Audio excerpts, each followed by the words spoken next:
Good afternoon, everyone. The time is now 3:04 p.m.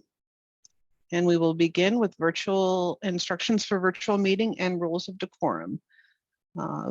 Ms. Kellogg will be displaying these on the screen for us to view.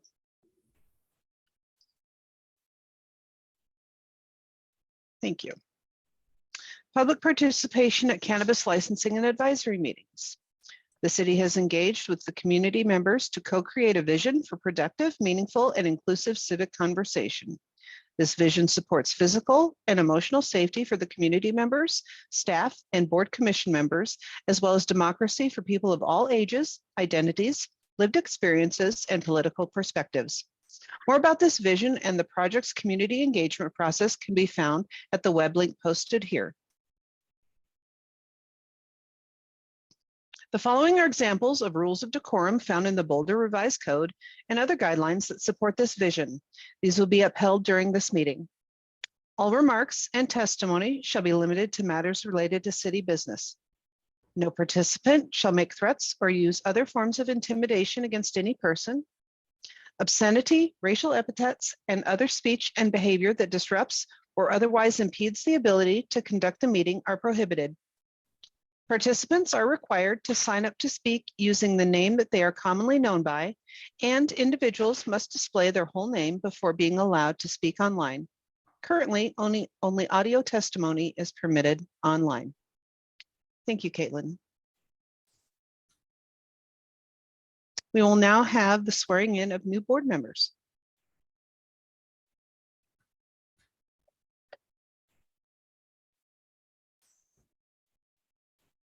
Thank you, Kristen. Just a moment while I pull up the swearing in materials.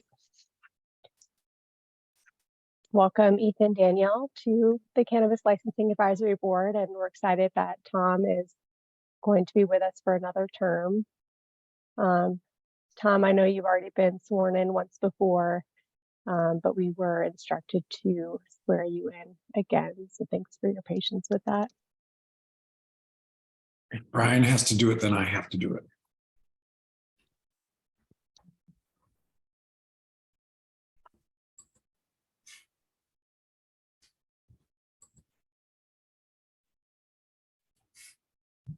Sorry, just a moment. I'm having some technical issues here.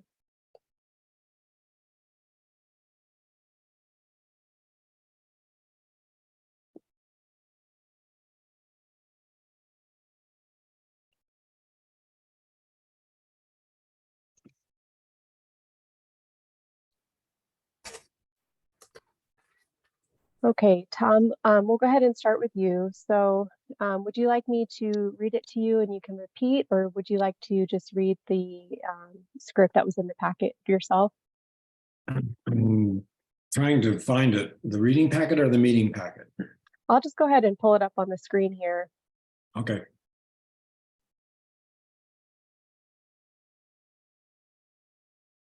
All right, and when you're ready, Tom, you can just read the oath of office and we'll get you sworn in. So you got share screen, is that how you? Yeah. Okay. All right. So you don't need to read it first, I can just read it? Yeah, you can just read it. Okay. Why is it, what do I have a choice of affirm or swear or what? You can choose. Okay, I, Thomas Kunzman, do solemnly swear that I will support the Constitution of the United States of America and of the state of Colorado and the charter and ordinances of the city of Boulder, and faithfully perform the duties of the office of a member of the Cannabis Licensing and Advisory Board, which I am about to enter. Thank you, Tom. Welcome back to another term. I'll get this sent over to you via DocuSign so you can sign it as well. Okay.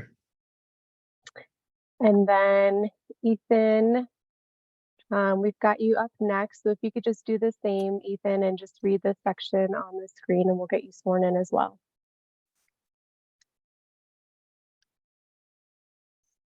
Great. Can you hear me?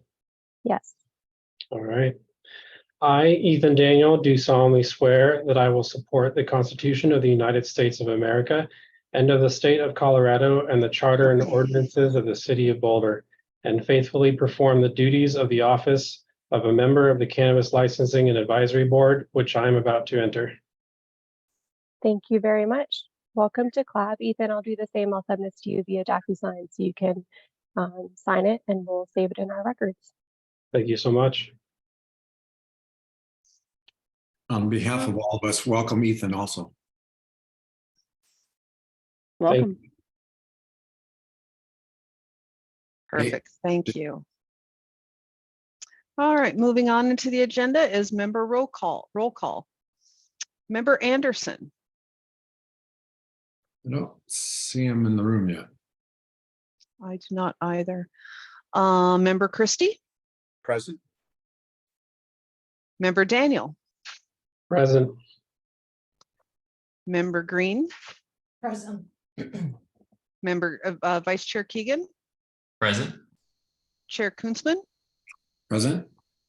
Chair Noble. I'm sorry, Member Noble. Robin, you're muted. Present. Thank you. Ex officio member Thompson. Present.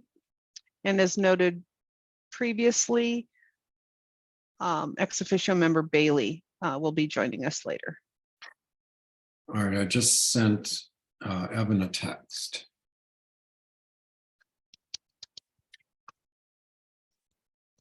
So we'll see. All right, thank you. Continuing is the approval of Cannabis Licensing and Advisory Board meeting minutes from March 6th, 2023. All right, are there any comments or suggestions, changes, recommended changes, anything? If not, I'll entertain a motion to approve. Anyone? I'll motion to approve. That was Stacy, and a second by Ryan seconds. Brian. Anyone opposed or abstaining? Is Ethan supposed to, should he vote at all, or should he abstain, or technically what's the right thing?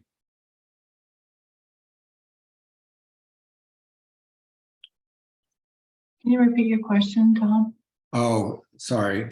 Should Ethan vote or abstain, or how should it? He's a member now, so he should vote. That's Well, what I think. actually, I'm sorry, you're right, because of the fact that this was from a previous meeting, he probably should abstain because he's not able to verify whether or not the Right. meeting minutes are accurate. So thank you for flagging that. Sorry, Ethan, just being technically correct. Okay. I abstain. They are passed. And next is, I'm looking at it right here. All right. General public comments, is that, am I reading it correctly? Yes. All right. Which Kristen wants to address the public? I can do so. So this is the time for general public comment. Public comments will be limited to up to 3 minutes per speaker. You may choose to raise your hand by using the reactions button at the bottom of the screen. If you are calling in by phone, you can use, I believe it's *9. Be called in the order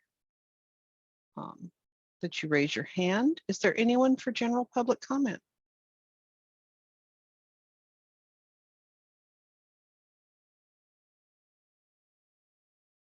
Do I see anyone for general public comment? Chair Kunzman, at this time, I see no one for general public comment. Would you like me to call one more time?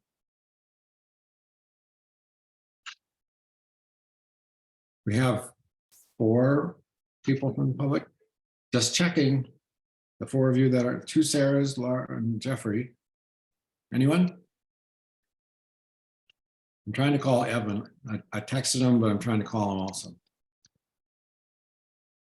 He may be on a plane or something or whatever. Yeah, I didn't get through. So anyways, he did not signal that he would be late or anything like that, right? No, I didn't receive any emails as to same. Yeah, okay. Just from Allison. Okay, in that case, let's go on to, are there any policy suggestion forms? We did not receive any policy suggestion forms for this April meeting. All right, and then we have orientation for new board members. I apologize, I did not miss, I was not able to make the planning meeting for this meeting, so what did you folks work out? Yeah, this is Brian. So I just thought that Ethan could introduce himself and just share a little bit about his background and interests that bring him to our board. And then I think that we as a board could just orient Ethan to work that's already been completed that he may or may not know about. And then running kind of history, or give him an opportunity to ask any questions of us that he might want to. I don't mean to put you on the spot too much there, Ethan, but just all a process of bringing you on board. Just for staff, I see that Evan's in the waiting room. Oh, got him. But I guess, Ethan, yeah, if you wanted to just introduce yourself and say a bit about what brings you here and your background and all that. Before you start, Ethan, Evan, can you hear? You're mute if you can hear.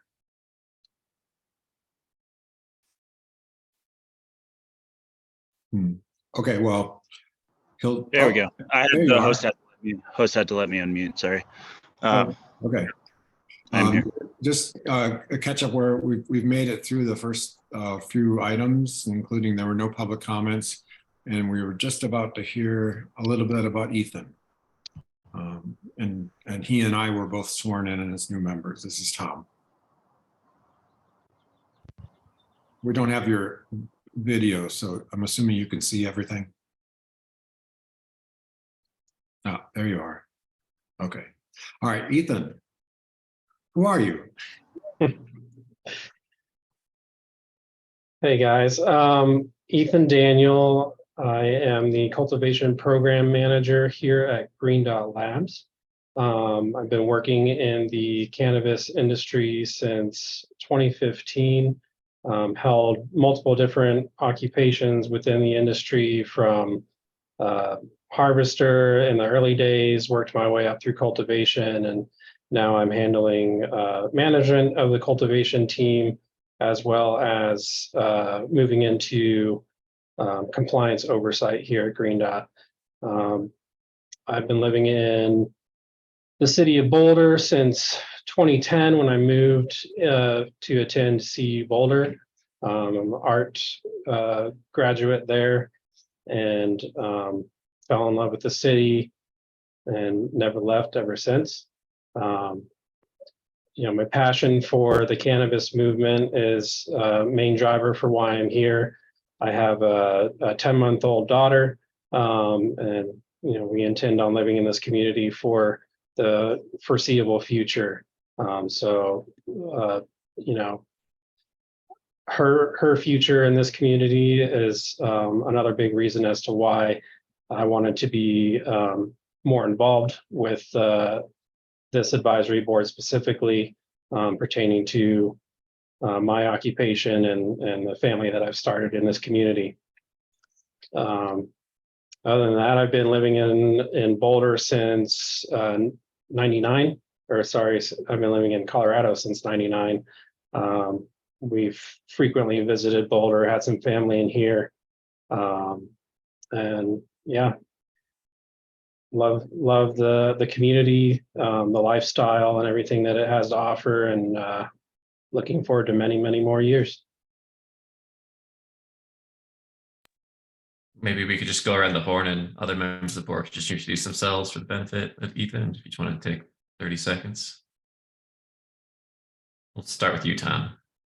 Okay, I'm a retired physician or semi-retired physician. I was the medical director at the Student Health Center on campus, and I still chair the board that reviews research there, and I have a number of other hats, including this hat. I have been on this board for the past 3 years, and for the past 2-ish have been the chair. But we also talked about maybe, opening that up to, a revote or new blood or whatever, if anybody wants to be the chair. So that I'll leave it at that. Brian, you want to go next? So yeah, Brian Keegan. I'm a assistant professor, Department of Information Science at CU Boulder. I think I became interested in this industry first, probably by way of stereotype that I was moving here to Boulder in 2016. I was just curious what was going on with data science in the cannabis industry, and that has become an area of research for me and my students and collaborators. And I'm grateful to have the opportunity to help translate research findings wherever they might come from, and to help translate and triangulate those as they impact the Boulder community. And I have a son who will be 4 in 2 weeks.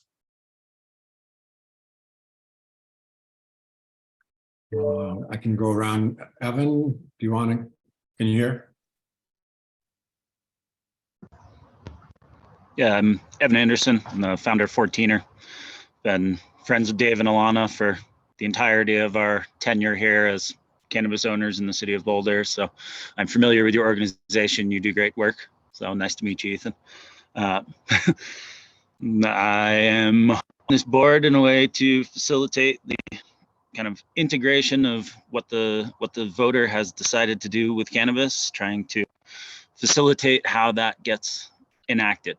And I've been a part of that in the cannabis world since before the cannabis regulatory bodies existed. 14er began as a caregiver operation in 2009, so we kind of predated the regulatory system, and we have kind of participated in the formation of it, some would say, at the bleeding edge. So I am here to try and inform this process as much as I can from my experience, and try and facilitate the will of the voter and the benefit of the industry. So nice to meet you. Glad to have you.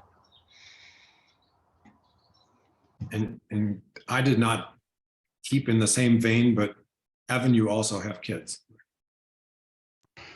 I do. I've lived in Boulder since the orientation in the dorms in 2002. So got married here. I've got, my wife is a veterinarian in South Boulder, and we have a 5 and 7-year-old at Creekside here in South Boulder, also Martin Acres. So I'm a lifer. Spent more time here than anywhere else on the planet. So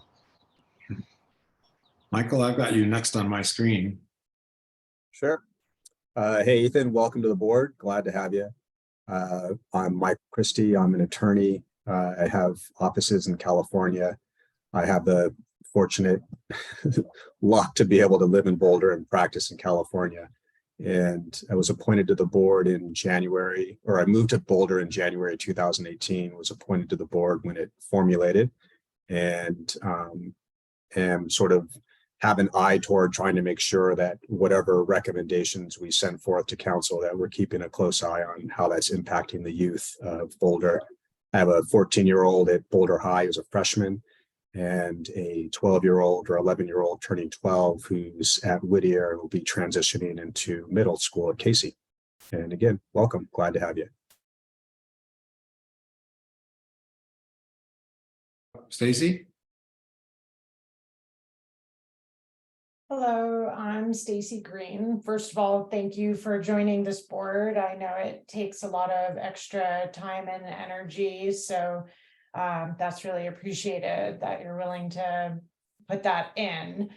Let's see, I've been a long time Boulder resident too, pretty much what Evan called a lifer since the late 90s. Also a CU grad. I'm a physician now. I have a private practice here in Boulder. Over, I guess it's been more than 10 years, I've been particularly interested in medical cannabis and all applications of it. That's kind of blended for me into public health as well. I've volunteered my time on various boards related to mostly medical cannabis in the past. And then in the last few years, kind of broadened that a little bit, this board, and I'm also a member of the State Board of Health. So just enjoy seeing the intersection, I guess, of my work as a physician and more of that like public health application. So over the last few years, as recreational cannabis became a reality here in Colorado, that's kind of just become a big blend.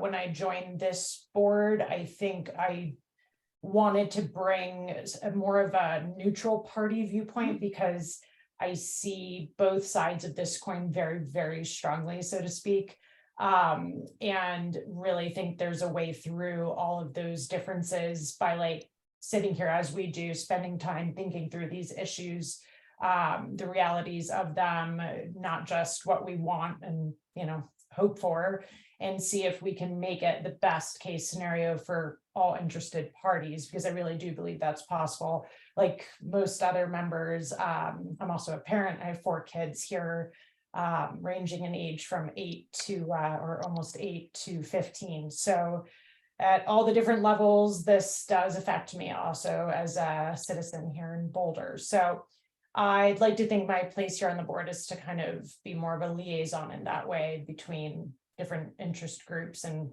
like I said, I think there is really a way to get all needs met if we just do it in a thoughtful way. Robin? It's nice to meet you. Thank you for agreeing to serve on the board. My name is Robin Noble. I represent the community position on CLAB. And I think the main reason I'm here is that my family has some significant downside lived experience. My children are 24 and 21, so they've been through sort of the teenage gamut in the Boulder community. Both of them, you know, sort of hit a sweet spot of a lot of excitement around cannabis and maybe some misunderstandings about a drug being, you know, medicine and not understanding downside risk. So I think what I'm here to do is to try to really bring that voice and the voice of other families I know have had some downside experiences, and find ways to make sure we're connecting with people and being transparent. I tend to view cannabis more through a lens of like tobacco than I do alcohol at this point. And that's been something that I've acquired through conversations on the board. Yeah, I think, and then in my job, I work for the state legislature. I'm a legislative aide to Representative Judy Amabile, who represents District 49. And I'm really active in progressive Democratic politics in Boulder and statewide. So that's me. Nice to meet you. Hey. Hello. Hi, Ethan. Nice to see you again. I'm sorry my camera's off tonight. I've been having some problems with my internet, and I have a bit of a migraine, so I'm not mad about it. But Ethan and I actually met at the farm a number of years ago, so I've had a pleasure of working with him, but it's been several years. I've been in the cannabis industry and ancillary space since 2014. Prior to that, worked in management and operations across multiple industries, education, compliance, operation management, all that. Wanted to be part of the industry, kind of breaking down the stigma, help educate and improve things. After working at the farm, I've been doing some consulting and now working with Simplifia, which is a compliance SaaS software as a service company, as a manager there. I'm here in this board for a number of reasons. You know, one, continuity. I was on the map for a few years for the entirety of that. And then obviously the board since March of 2020. Another reason for education and compliance to help kind of legitimize and move the industry forward through smart legislation. And lastly, to be a part of local government and public policy and to be a part of that. So that's me, and happy to see you again. And thanks for doing this. I think maybe we should do a real quick once around the staff too, so he knows who's who on staff. Who wants to go first? I'm happy to start. Hi, Ethan. My name's Kristen Shangaris. I'm the licensing manager at the City of Boulder. And hi, I'm Kristen Teague, not to complicate things any further, but I'm the licensing analyst with the City of Boulder. We also have two other licensing, two other licensing specialists named Caitlin Kellogg and John Islas, who sometimes support this board as well. So you'll likely be working with each of the different licensing team members at different points of time. So you'll have an opportunity to meet them later. Hi, Ethan. Hi, Ethan. I'm Sandra Yanis, Deputy City Attorney, currently acting City Attorney. I wear lots of different hats. I am temporarily filling in for this board. We're down a couple of attorneys that we're hiring at our office. And so we expect that there will be another attorney who will be taking my place in the near future. And I've been with the city for over 20 years. Also was involved in the MAB marijuana advisory panel. So I have some background there, and yeah, welcome. Thank you. And Pam? Hello, Officer Pam Juniak. I'm the Marijuana Enforcement Officer for the City of Boulder Police Department. And we'll be joined a little bit later by Allison Bailey, who in County Public Health. And I think that's it, right? Did I miss anybody? All right, Brian, I'll let you take over. Yeah, I just wanted to open this up in terms of one, if Ethan back on the hot seat, if there are like any questions you wanted to like ask board for as we like start to dive into things, and then two, if Tom, I'll maybe put you in the hot seat after Ethan has a chance to ask some questions. If you just wanted to, if you can, in 60 seconds, summarize the work that the board's done in the last 3 years for Ethan. So I'll let Ethan go ahead and like ask any questions first, and then when we finish that phase, I'll let Tom just give a summary of what we've done. Maybe those over.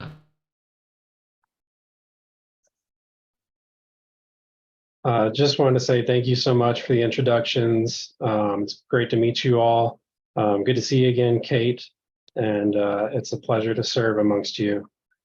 At this time, I don't want to bog down the process with questions. We have official orientation for new board members, I think on the 15th.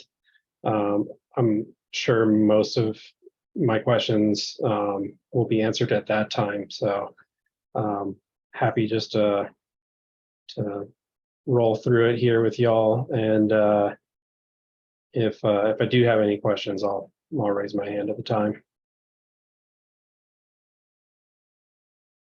All right, thanks, Ethan. Tom, what have you done for 3 years? For 3 years? Well, we've been through some transitions. We started off with a few different people. One person left us fairly quickly within the first 6 months.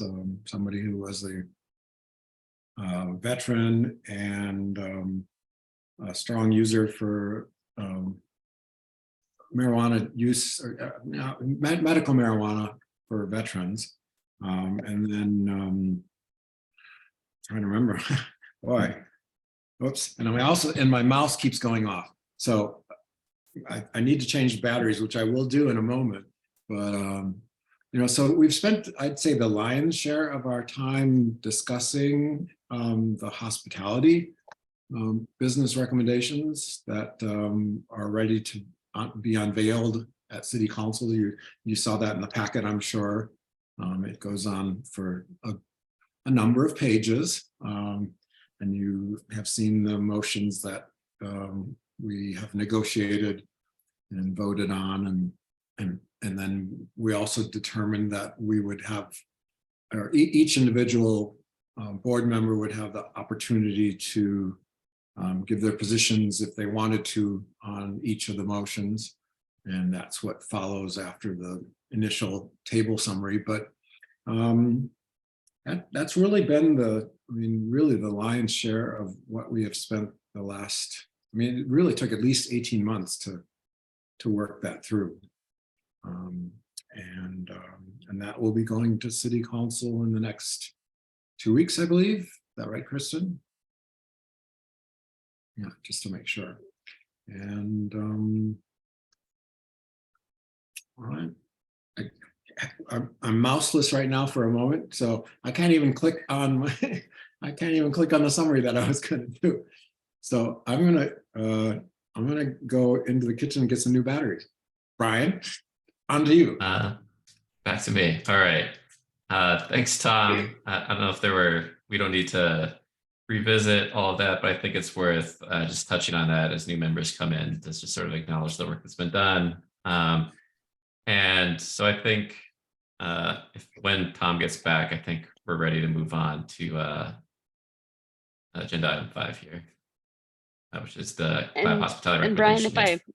Go ahead, Kate. if I may too, I just wanted to also mention that, I think that as a member too, just knowing that, we have also had presentations from different people, stakeholders around the industry, on different topics over the course of the last 3 years. I wasn't here from the beginning, but there were a lot of conversations and kind of structuring kind of around what the industry is and different things about educational things about the industry. And since we did the hospitality, a lot of things about, we kind of focused our time on kind of transportation and driving under the influence, and focused on kind of hearing about ventilation and talking through those things. But I think from my perspective, just coming on, I think knowing what resources we have and, asking for speakers or asking for more information on certain things is a big part of kind of being a part of this, making sure that we're all on the same page about what we're talking about contextually.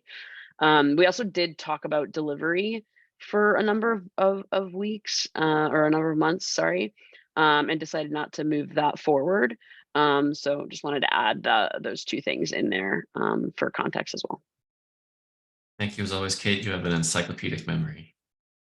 Yeah, and we've also been blessed. And a mouse. And what? And a mouse. We've been blessed. Initially we did not have any non-voting members, and then City Council, I don't remember if it was our recommendation, but we encouraged having 2 more members, and so both Allison and Kate have been invaluable in adding another point of view. And as Kate just said, we've had a number of really interesting speakers from different parts of the country, really, as well as nearby.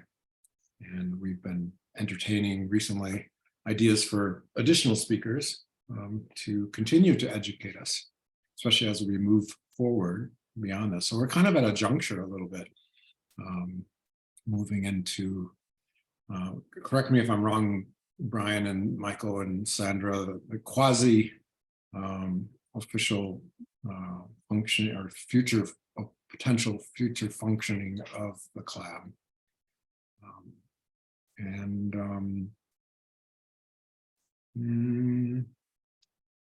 don't know, I can't think of much else. I'm assuming that Alana may have filled you in a little bit. Yeah, that she did. Yes.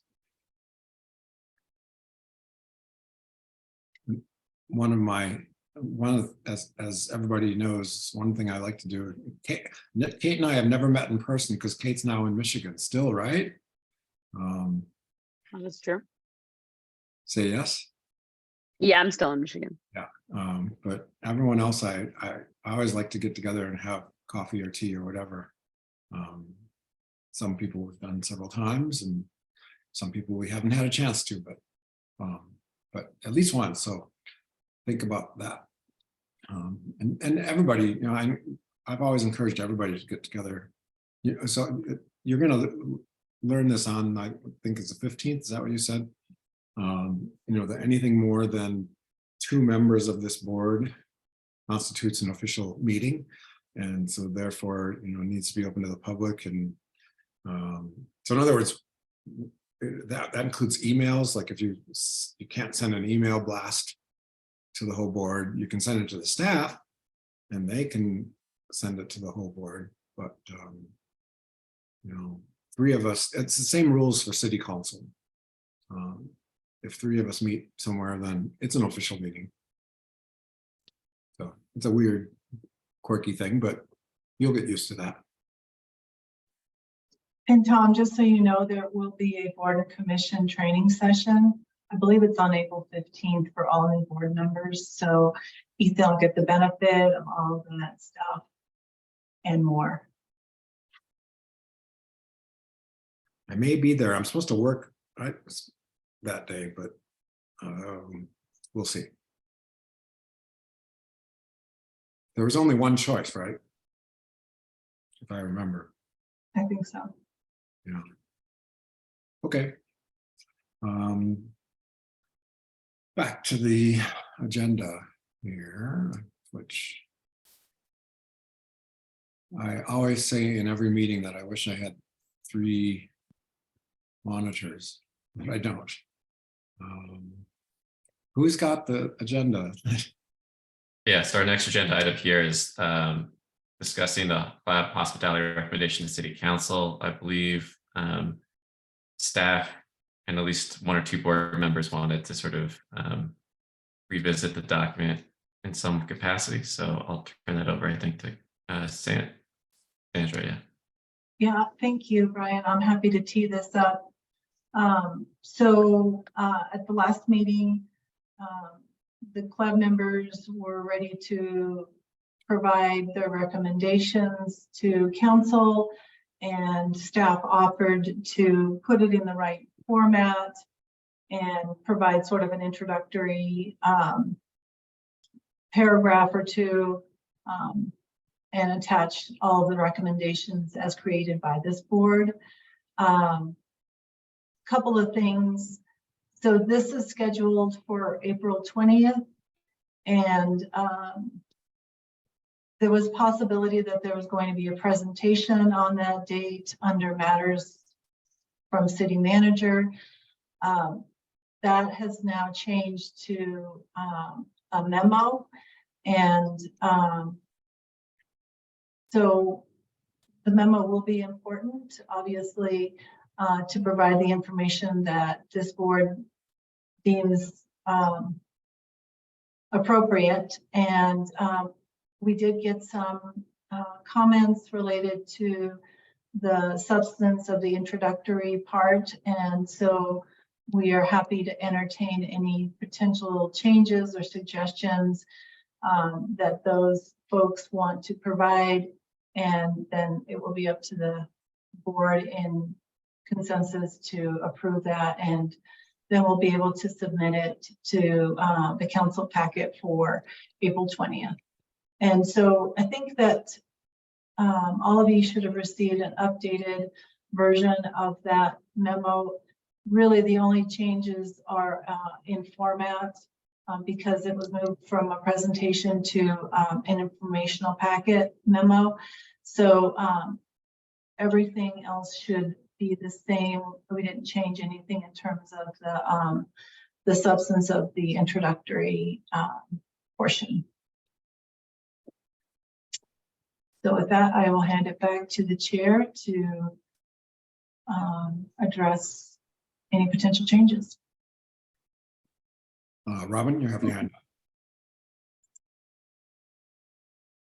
And thank you, Sandra, for being available to talk with me after the reading packet came out. That was super helpful.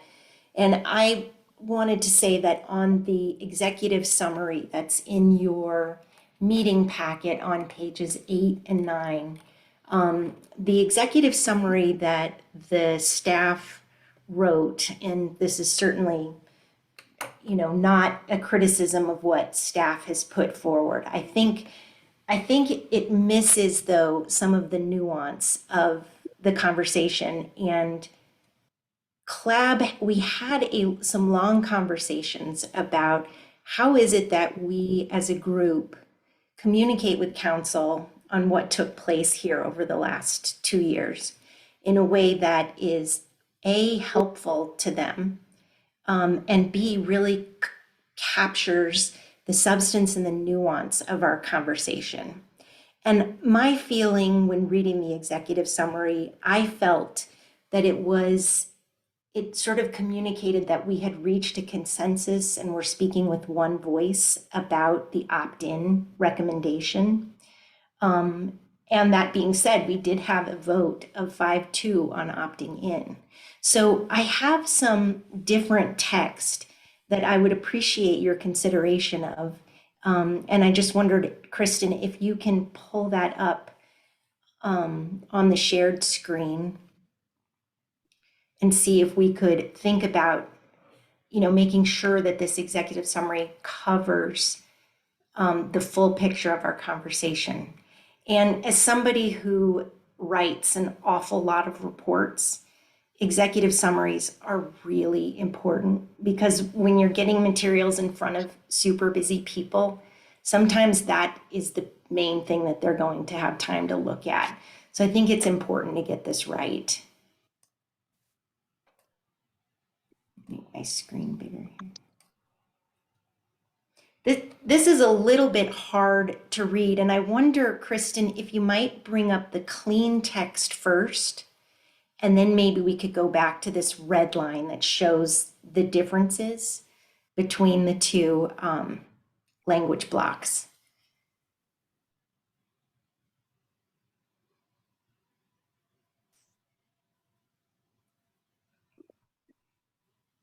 And it's page 7 and 8 of the meeting packet, not 8 or not 8 and 9. Thank you, Chair. Sorry about that. So my suggestion would be that we take this text and use it to replace the current text. And why don't we just give everybody a minute or two to read it? The first paragraph is the same as what the city staff has.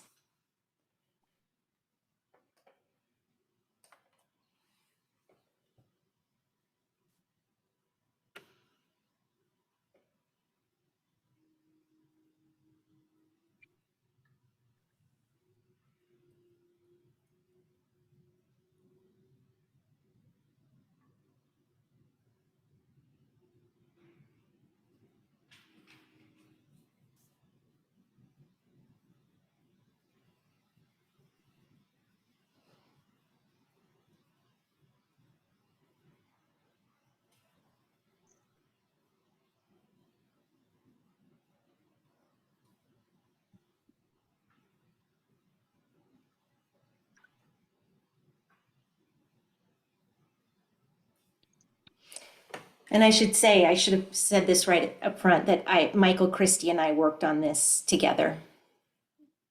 Both had a similar feeling that the fullness of the discussion was not coming through in the original draft. Is there any way we can make the text bigger? Let me see what I can do. It's tough because it's an email. I could send it to you as a Google Doc if that helps, Kristen. You just control scroll up, that'll get bigger too. Is that big enough? That's a little better. Or go to 300.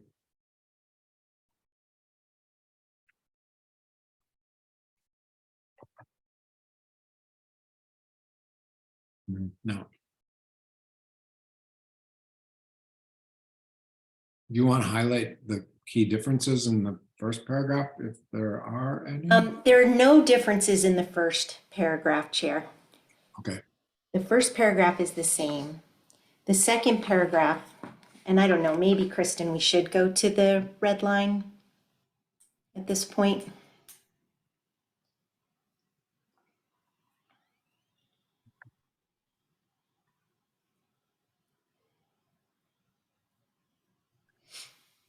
Okay, that's the first paragraph. So again, no changes there.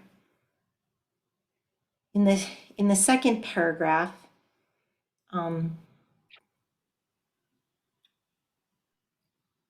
I won't narrate this. I think it's pretty obvious, so I'll let you look at that.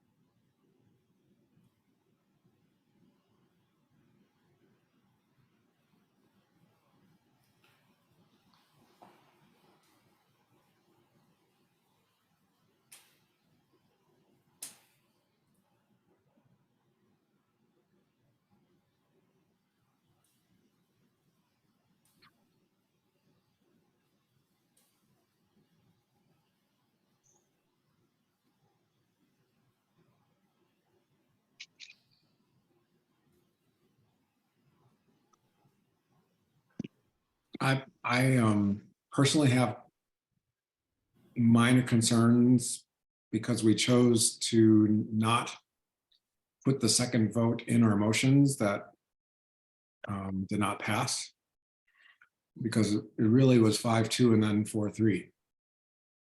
And so I'm not sure what even stating what the vote was, because it changed over a 2-month period of time.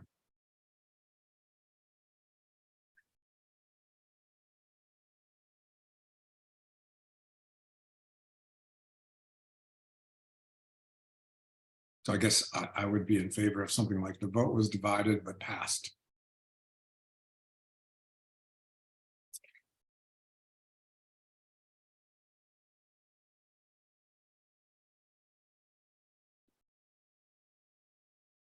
And I guess while I'm still talking on the third paragraph, I'm not sure, unless there's some in the vein of trying to make it as easy to read as possible, unless there's some reason that we need to say who forwarded and who seconded on the third paragraph, I'm not sure why we need to have that information. It's just extraneous. Nothing against our champion motioner and the person that seconded it, but oh, actually, Brian, you did not motion that one, did you? We let Milana take that one. Yeah. My primary question for Member Noble is just, I think the differences between that third paragraph are the largest. I think that, what was your concern with the staff language in the third paragraph? Seemed kind of pro forma, just calling attention to just procedural sorts of issues, but I just wanted to hear from Member Noble. And Yeah, okay, thank you for asking that, Brian. That's a good question. I can tell you it's so hard to see here. If I could just speak from my notes, if you don't mind. But the things that stood out for me that I felt misrepresented what we maybe wanted to put forward here was the first sentence of the second paragraph in the original. CLAB chose to vet the opt-in option after receiving several policy suggestions and comments from community members, attorneys, and businesses in Boulder. To me, the construction of that sentence really infers that all of the evidence and the stakeholder input pushed us towards vetting the opt-in option. And my feeling was that stakeholder input varied. We had some consistent input from industry, business owners and employees, but we had really varied stakeholder input from a lot of different groups, whether it was, people concerned about secondhand smoke, or parents concerned about youth influence, or law enforcement concerned about impaired driving. So I didn't like that first sentence. That was one thing I was trying to address. And that's why I did include a little bit of a summary of who we heard from, because I thought that was probably what the staff was trying to do, but I just wanted to change the construction of that a little bit. And then the other sentence that I found a little off kilter was the first sentence of the third paragraph. CLAB is pleased to provide its recommendations to City Council. And then it goes on that the provision do X, Y, and Z. And that just doesn't feel accurate to me. I don't want them to get the impression from reading that sentence that I'm pleased and excited to go into, to opt into hospitality.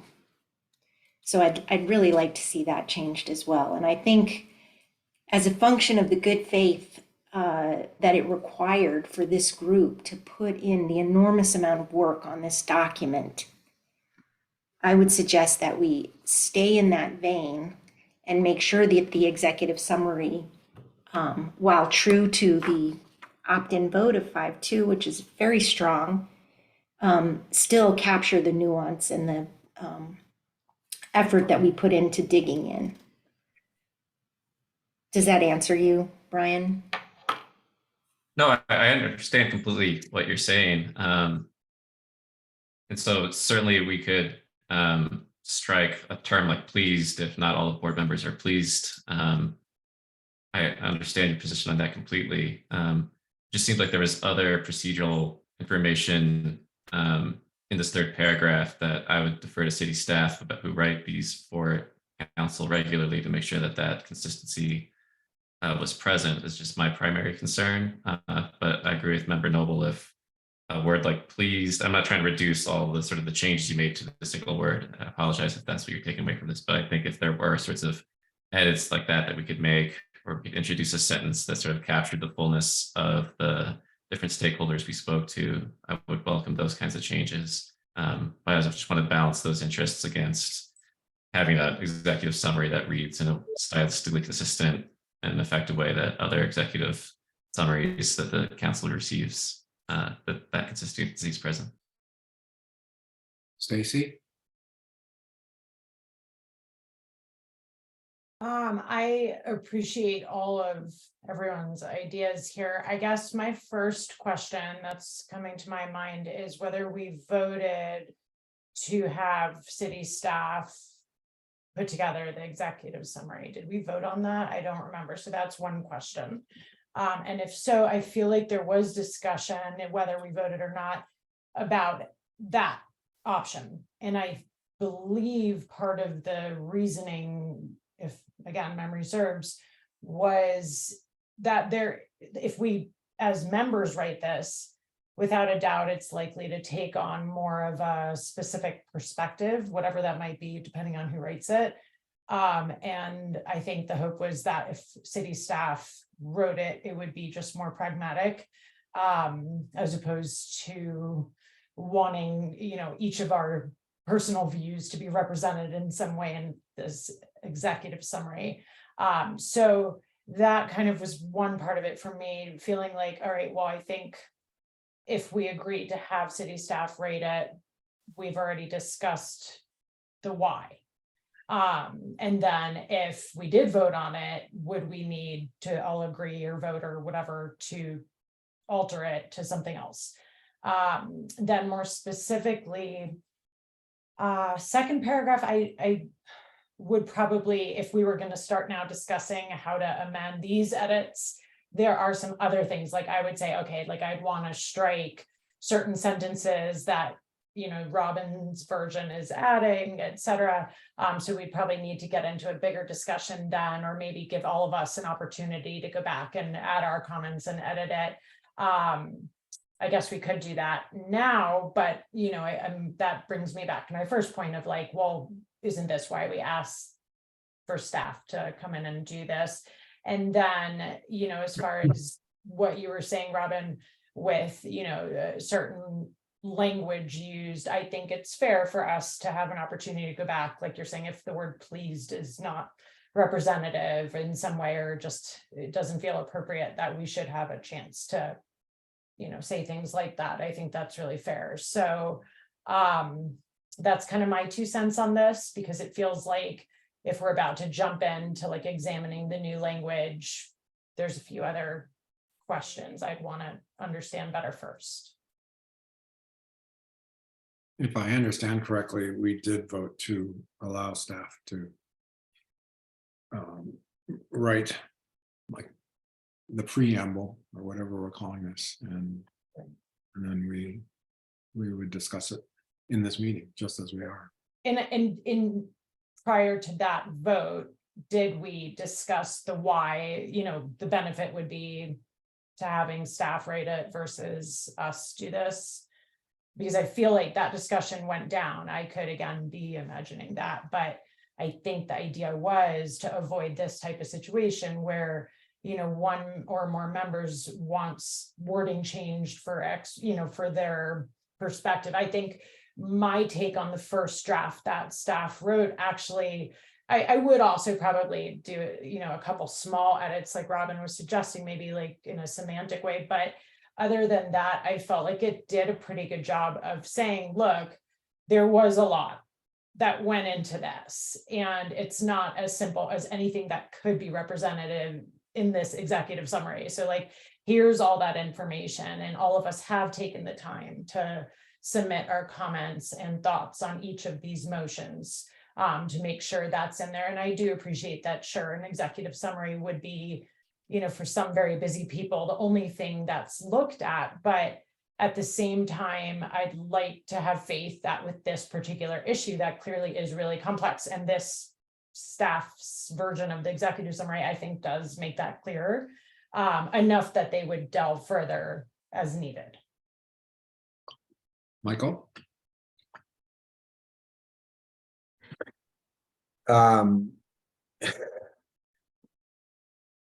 I probably will not come across as being as diplomatic as Robin in her words, but I mean, honestly and frankly, I felt like, and this is not me trying to be critical of staff, and I certainly appreciate the efforts in putting this together. It takes a lot of the burden off of us to try to come up with language that works. But when I first read this, I felt like I was reading something that we were presenting to council that came across as we were all united on CLAB and we're happy and pleased to put forward these recommendations. And I did not feel like it was well, I don't want to say that it was biased, but I think that the appearance, at least from my perspective, was that I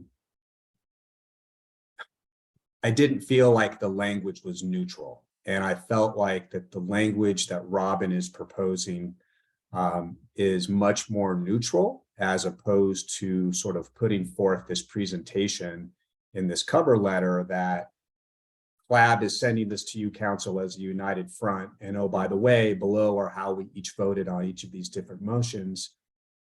I just felt like the initial cover letter could have come across as being a lot more neutral. So I am not happy with the way that this cover letter is drafted. I do feel like, again, from my perspective, or in my opinion, it sounds like it's slanted to be very much in favor of deregulation or less regulation and pro-industry. And if I had my druthers, I would like to see language that's a lot more neutral. And I felt that Robin did an excellent job in putting forth something that is more neutral. And we had gone back and forth.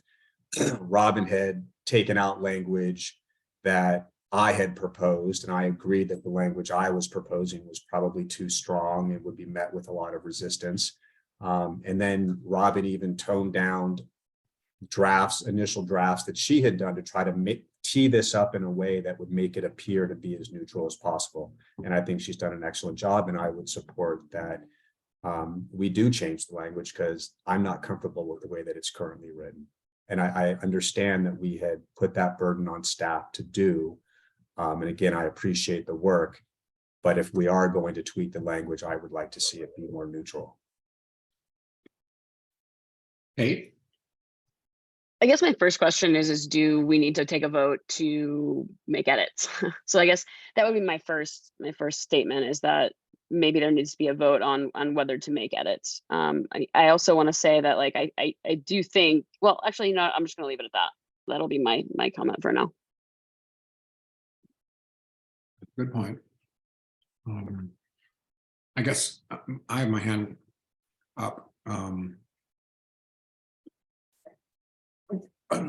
And Kate, you probably remember exactly, but I remember in our initial public comments, the first, I think you were here, the first public comments, I think it was 17 to 16. They couldn't get a whole lot closer. It was 17 to 16 in support of us continuing discussion or opting in to discussing. And so I guess I'm on the side of Robin and Michael in terms of if we're representing the city and the people that showed up, then it was pretty divided. Evan?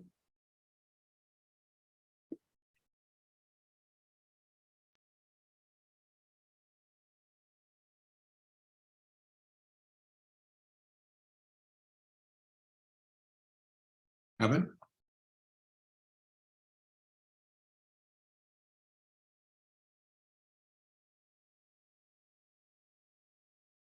We lost him. You guys can hear me, right?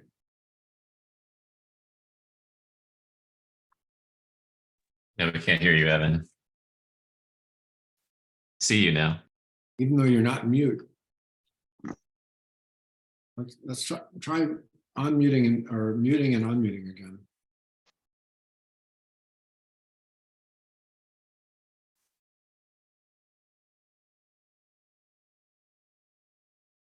Now try.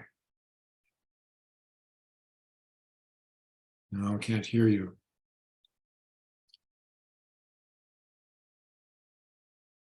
Do you want to try coming back in?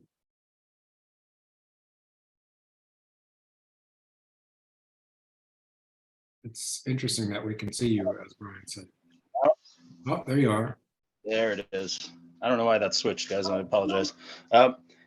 I gotta say, I agree with Michael and Robin here. I do agree that this was a pretty bitter, not bitter, but heated dispute. And I do think the original text, while I think it's as good in terms of expressing what happened as staff could be reasonably asked to do, I do think there's a better representation of what actually occurred in the words that Robin chose there. And I don't think that the modifications have any substantive change to the recommendations. I do agree with you, Robin. Yes, the executive summary is incredibly important, but a table of very simple votes and relatively simple language in those votes, I think will represent exactly what happened here. And I think your words describe it in the executive summary are fair. So I support changing it.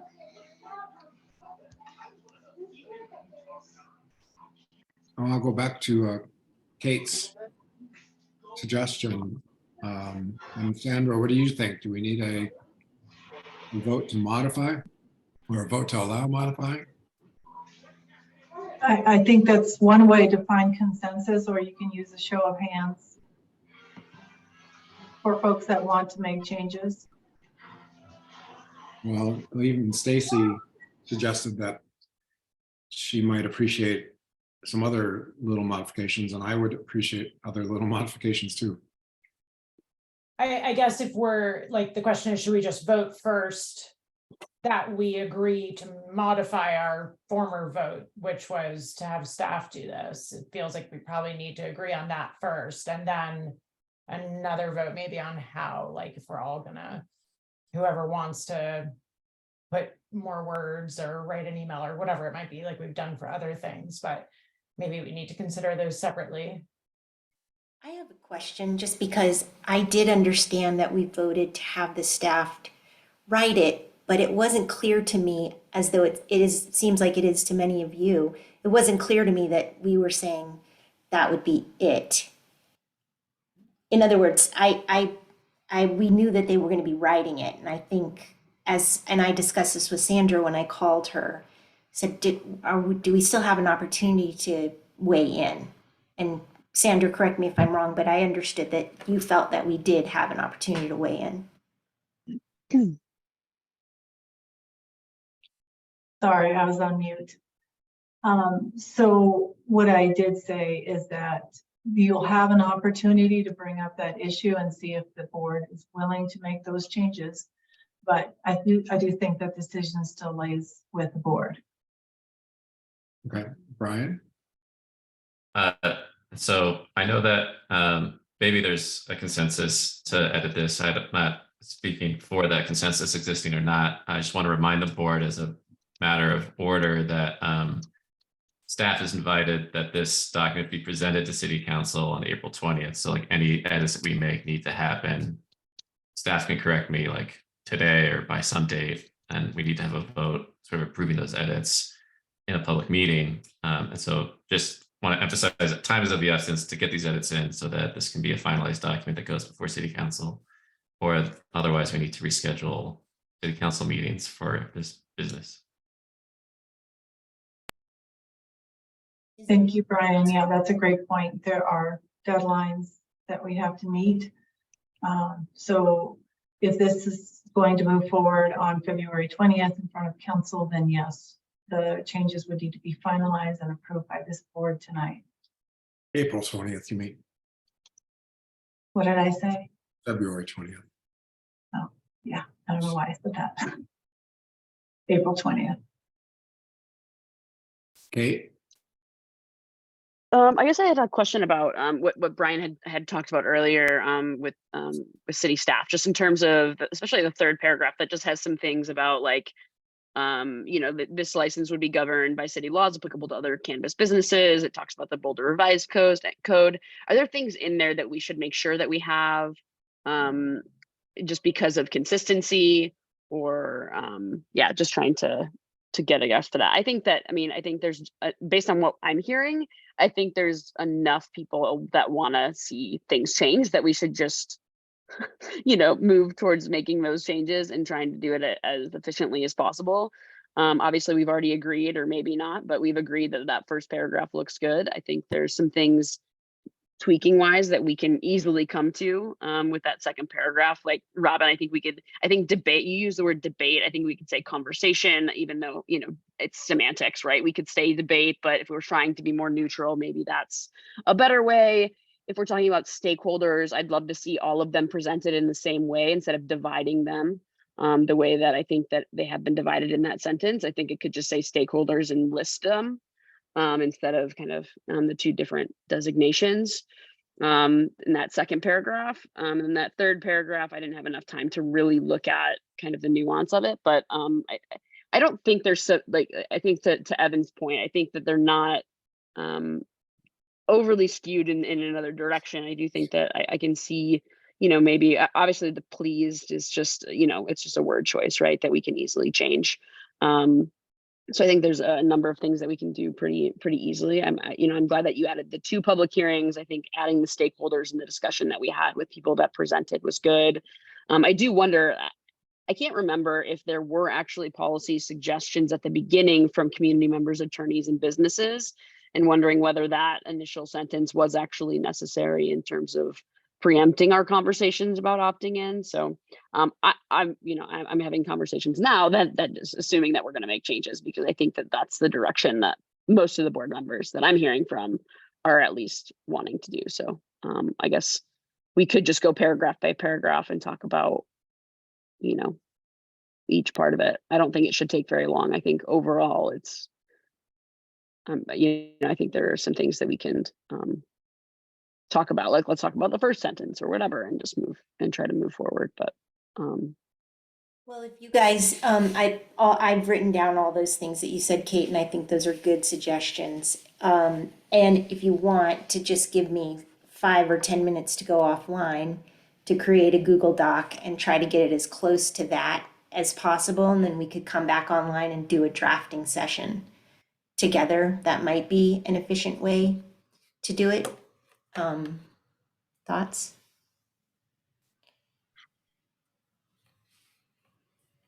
We could take an early break. How many minutes exactly do you feel? What were you going to say, Brian? Go ahead, Brian. Oh yeah, I was just going to invite the board to sort of consider like either an easy option where we try to just do like a simple word swap, or like adding a simple line, or sort of a hard version, which is I think what Robin's outlining here, is that we sort of start with the current staff version. Robin makes the edits in the Google Doc that she and Michael would like to see. And then if other people want to make other line edits, and then we can sort of be in that document together and like edit that together and then approve that together in some time. But I recognize that that takes some technical skill and time. I want to make sure that we do that right first time. So Robin, if that's the direction what the board wants to go, is more hard mode versus an easy mode, just swapping a word, we want to get a consensus from the board. But and also make sure Robin's in a position that she feels comfortable to sort of pull together that Google document that way. I do totally. Yeah, I'm good with those Google Docs, so no problem. But and it may be simpler to start from a place where it feels like we're closer. Like, and what I heard you say, Brian and Kate, was that in the third paragraph we need to hang on to some of the technical things that were listed. We can pop those back in. I heard Kate say that separating this list of stakeholders, kind of creates an us versus them thing. So just listing them out a little more clearly across the top.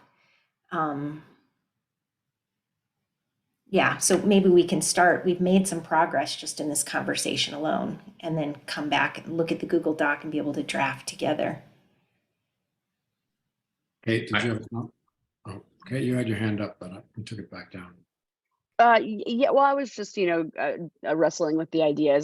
Would it make more sense to have city staff be the one to put it up on the screen, so that, I mean, doesn't it have to? It has to be able to be viewed by the public while we're doing it. So I just want to make sure that whatever we do, we obviously have the ability to do that. Oh yeah, no, it definitely go. So my suggestion would be that Robin should copy the current staff version or the latest staff version to a Google document, introduce the changes she and Michael developed, share that with city staff to share on a screen. I know that one might take a couple of minutes here. Is that worth taking a break for? Or is that less? I recognize Robin will be preoccupied with that, so I don't want to move on to other matters she might be interested in talking about as well. I know matter 6 might be something she's interested in talking about. So I'm just trying to think through the procedures here, how to proceed. If it's helpful to, I mean, I do have the Word document of this memo, and I have Robin's changes, so it might be faster, Robin, if you'd like me to try to incorporate your proposed changes into red lines. I'm happy to do that if that's helpful.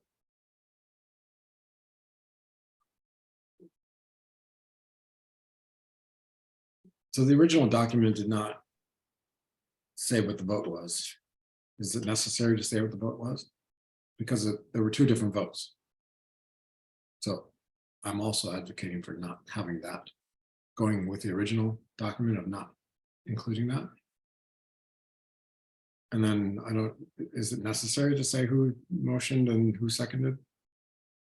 That just complicates the text. May I make a suggestion? So before you get into the details of the texts that you're changing, are you okay with Kristen moving forward in her suggestion of adding those changes, in-track changes to the original memo, and that way we'll have one document to work from? Does anybody object to that? Okay. All right, great. So let's do that. Give Kristen a minute or 2 to do that. And then it'll be up to the board if you all want to take time and in terms of a break to think about your thoughts about what you might want to change, or we can work through it while it's online. And Brian, I also was looking at the agenda to see if there's anything else that could be discussed, but everybody on the board probably wants to be part of. Yeah, there's kind of a natural break that staff and I discussed in a planning meeting that we'd sort of discuss these matters through agenda item 6, and then we'd have a break and then sort of have a larger discussion about quasi-judicial responsibilities as the full balance after the break. Go ahead, Kate. Kate? Yeah, I had a question for Sandra about just the difference between the two, the new memo that went out via email just before the meeting. And just wanted to really just the main difference is the next steps versus the questions for council and responses to questions, right? Is that the main? Well, it's a little bit, so yes and no. This was going to be a presentation where there would be some kind of, back and forth with council a little bit. It wasn't a public hearing or anything like that, just preliminarily to share the information. And because it was a presentation, it would be an opportunity to get some feedback on direction in terms of next steps. That can still be accomplished through this memo. It's just, we don't have the ability to provide those detailed questions because there won't be any opportunity for that back and forth. And that will be a public meeting when the thing is read, or when the. Well, so it's part of the packet that goes to the public. The meeting itself is public, but it's not going to be an item that will be raised for discussion. It will be read by the council members and by the public as well. And then, there will be an opportunity for a council member to bring it up in terms of the council agenda committee or in some other format if there is any interest in bringing it forward. So it's kind of the first step of many steps. Okay. Thank you. You bet. Did they give you enough time, Kristen? I'm working on it, but I'll need a few more minutes. Well, can we go on to a different topic while you're working on that? A good topic might be the discussion around concentrates, if you'd like to move on to that. Okay. Yeah, I agree. We should move on to concentrates and then come back to agenda item 5. Okay, and again, apologies, but I wasn't at the planning meeting. I was out of town.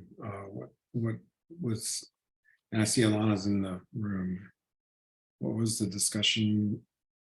So one of the items that when we were sharing ideas about what the board should take up next was the matter of concentrates, whether and how to be regulated, how we should have different kinds of health campaigns for young people. There's many matters that kind of touched on concentrates. So really, this is not to have that whole discussion now, but rather to sort of provide some guidance to staff about speakers or other kinds of resources for future meetings or future reading packets to better understand concentrates. One concrete thing that I would make a motion for, but I'll just introduce first, is that there is a city law that bars former board members from speaking before the board for a period of 12 months. And so what that would mean concretely is that Alana is now allowed to speak to us or to appear before our board for a period of 12 months. And so we can, city council can waive that prohibition by a vote by city council. And so one concrete thing I would invite board to think about is if we would want to discuss concentrates, I would also like to have Alana be part of that conversation. But for that to happen, city council actually needs to take a vote to overturn this prohibition of former board members not appearing before the board for a period of 12 months. But so 2 pieces there. Again, the first piece here just about what are matters that the board would like to consider around the issue of concentrates, and how can we prioritize those. And then the second would be on this matter of allowing Alana to appear before the board as a speaker, panelist kind of capacity. Kate? Would council would just have to allow it for this one instance, or to overturn the, you know, the large part of not allowing board members to. Yes, so Boulder, Sandra can of course correct me, but just reading her email, Boulder Revised Code 275E prohibits participation of former employees or officials shall appear before a city board or commission. This prohibition may be waived by the city council by appointment or vote. So I think to your question, Kate, it doesn't require them like writing new laws, just that in this single instance for Alana, they would need to sort of permit that. Okay. So potentially if we did a motion saying that we would like her to come in to speak before her 12 months, that they could use that as a way to waive it. Is that right, Sandra?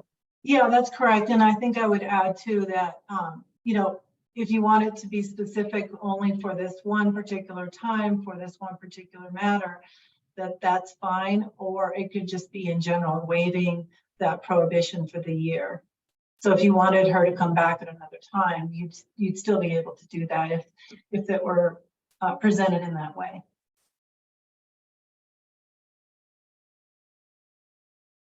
Great, thank you. Again, I would just say, like, let's open it up for like what are matters regarding concentrates that you would like to have speakers, resources, conversations about in future meetings.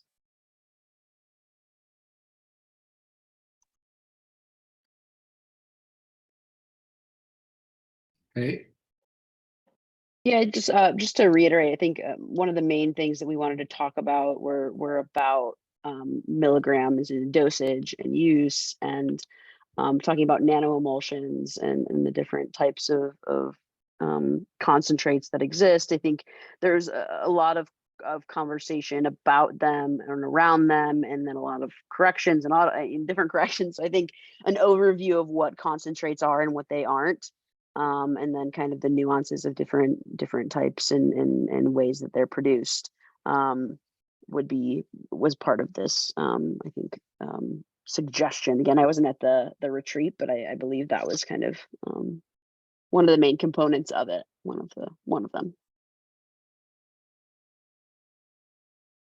Robin? Yeah, and we've discussed this before, that the CU School of Public Health is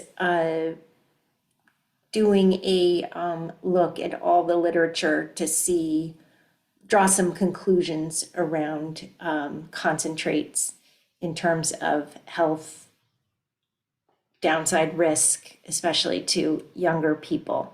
And that report keeps getting promised and pushed off a little bit longer. So I'm not exactly sure where it is. I think we had expected it in January. If Allison Bailey's on the call, I don't know, Allison, if you have an ETA. I know you guys are watching and waiting for that. Yeah. I don't I'm think not- Allison's not on yet. Oh, I'm sorry. Okay. But I do think that those folks to present their report, and there's no guarantees that that's going to come in and say, oh yeah, there's a lot of problems. I mean, I think would be worthwhile to all of us to hear, because a lot of people are waiting to hear that particular report. So I think that would be interesting. And there's just one other group that I'd mentioned, and that's it's a CDPHE group that measures health impacts of cannabis in the Colorado marketplace. And they put out a couple of reports. And Alana shared a couple of those with us 2 months ago with the cover sheet that I felt skewed that a little bit. And you know, I think it would be worthwhile for the board, if we do look at concentrates, to read what that state group has put out, and you know, come prepared to have further discussions on what that might mean, or actions we could take one way or another.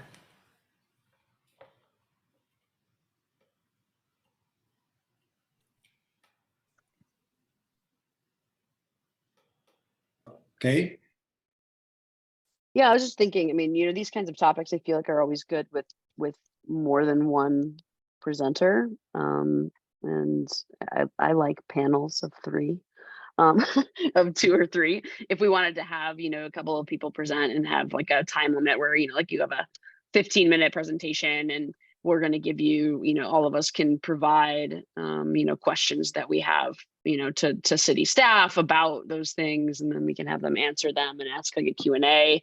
I'm just thinking procedurally, right? I think that it's necessary. I think that we've had enough conversations about this topic that there's enough, I think, I don't want to go as far as confusion, but I think I would say like there misinformation and differing understanding of things. So I think it's worth having the conversation. I also think it's worth having Alana be one of those people. I think we all know her. I think she's one of the experts in her field. I think, and personally, I know that she loves education, and so I think that she has materials that she could help to do this. So, yeah, some of the people that Robin's talking about, I think Alana. So I'm in support of all of that, but I'll stop talking for a while so y'all can talk.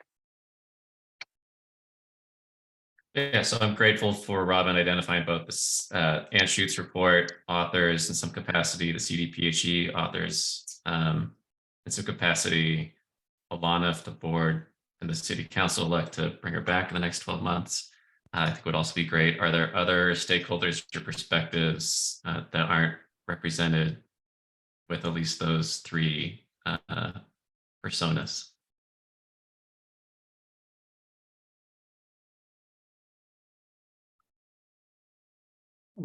Robin or anyone else, do you know who are all members of the panel? The Ann Schutz's panel? Yeah. Yeah, there's a list. There's a website up. When we take a break, I'll grab the link and pop it in the chat. Allison just entered.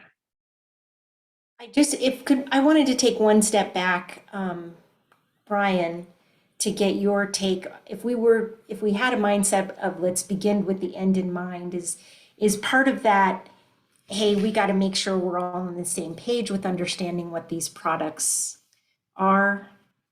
And P.S., I really like that framing better than there are misunderstandings. I think a lot of us come with a different experience of these drugs, and it doesn't necessarily mean that there's ignorance, so to speak. But just to back up a little bit, if we're trying to get on the same page around definitions and uses and that sort of thing, I think there's some value to that. I would hope also that the expiration could be some of the conclusions these folks have drawn, good or bad, and what that might mean for policies locally. So I agree, Member Noble, that I think that some basic definitions, I think again, concentrates covers a broad swath of different classes of products, and those products are consumed in different ways and have different kinds of risks.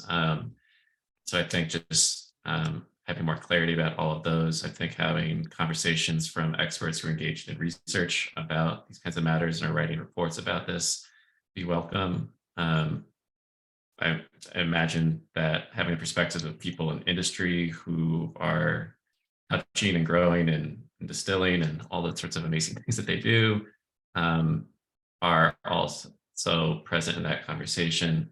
I want to just make sure that that is capturing a representative breadth of perspectives, and if the members of the board wanted other perspectives represented as well, for this kind of definitional conversation to help us as a board set an agenda about how we want to consider this matter going forward.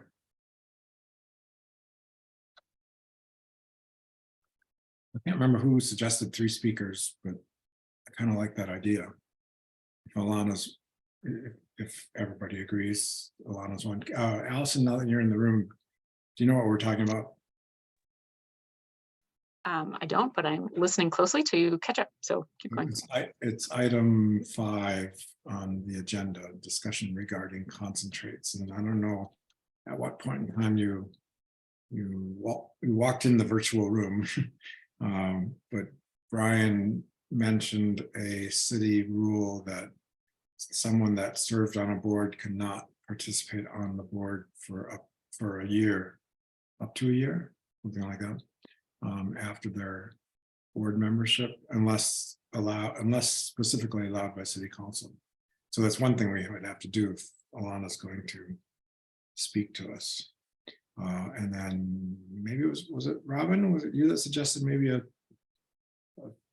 or Kate? I think it was maybe Kate. 3 speakers, and maybe Robin obviously is a proponent, I would suggest.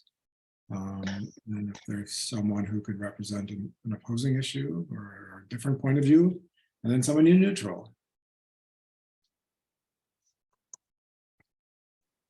What do you think, Allison? I think it sounds great to get a variety of perspectives. Do you have any suggestions for speakers? I don't off the top of my head. But Kate that's her hand up. Maybe she does. Yeah. No, I was just, Robin had a question to know if you knew anything more about the report that was supposed to be coming out from, was it Anschutz? Is that right, Robin? School of Public Health's report that was mandated by HB 2213-17. And I know you said that y'all were anticipating that, and the last meeting they had, they pushed it off a little further. So I just didn't know if you'd heard. I don't have any other updated information waiting for those updates. I can reach out to one of our state contacts and just see if there's a better timeline. But last I heard was the same thing. It was just pushed out a little further, but with no definite timing.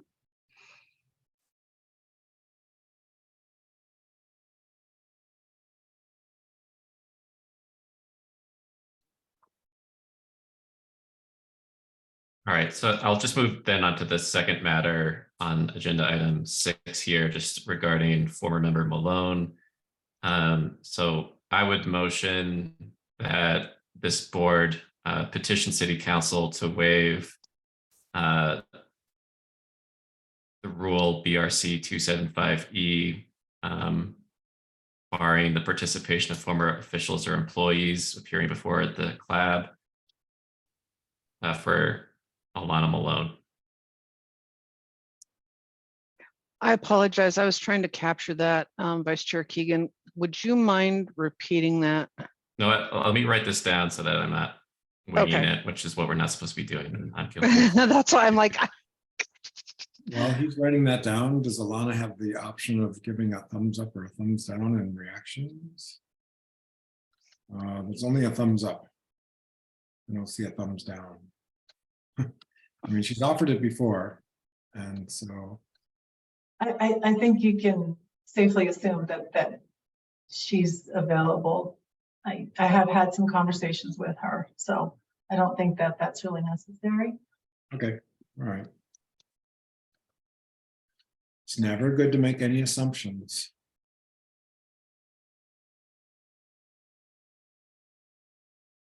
Is it Allison, do you know, or Kate, or anyone, is it known who publicly is on that commission? Is the list somewhere on a webpage? I'm putting it in the chat, Tom. Okay, oh, wait, I don't know if we can use the chat. Can we use the chat? no.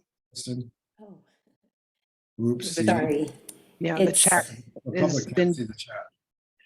And Kristen, can I share it with you through an email, and you could maybe share it with the group? I can try. Even after 3 years, IT still has not figured out why I have a problem sharing, but I will do my very best. And Ethan has his hand up, so I'm glad to call on Ethan. I just wanted to say that I know Alana is willing to present on the matter, and should City Council vote against waiving the code, that she does have other individuals that she would trust to present on concentrates as well. Okay, thank you. And Robin, you said yes, it is available. Yeah, I just sent it to the Kristens and see if they can share it with us. So I was trying to Google it, but I couldn't find If it. you look up the Scientific Review Council, CU School of Public Health, you should get to it. Okay. Did you send it to both of us or just to Kristen Shingaris? To both of you. Hmm. My email's on a 30-second delay, so I can. Ah, Sorry about that. You should have it here shortly. okay. And I wrote down my motion. I just sent that to licensing online. Oh, okay. Which would you prefer to address first? What, Because I got them, they came in at exactly the same time. that doesn't matter. Pick them alphabetically. All right. But, you know, by the way, so I'm just, well, go ahead. All right, let me open up, since Chair Kunzman said alphabetically, we will go with member Keegan's first. All right. So I motion that the CLAB petition City Council to waive the prohibition under Boulder Revised Code 275E and allow Lana Malone to appear before the Cannabis Licensing Advisory Board.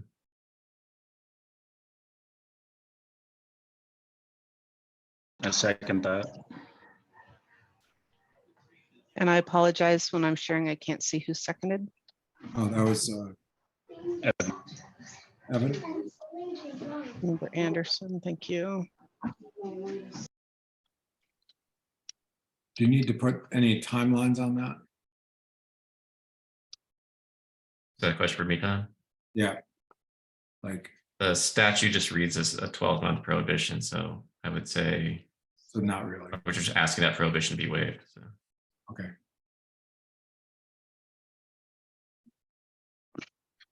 All right, so that was, motion was made and seconded. Is there any further discussion?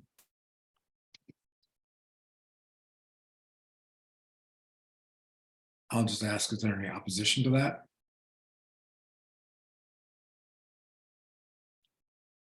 Then hearing no opposition, that passes. I can't see everybody's face right now when the screen share is up on the, I'm assuming. Okay. And then the second thing you have in front of you is the list.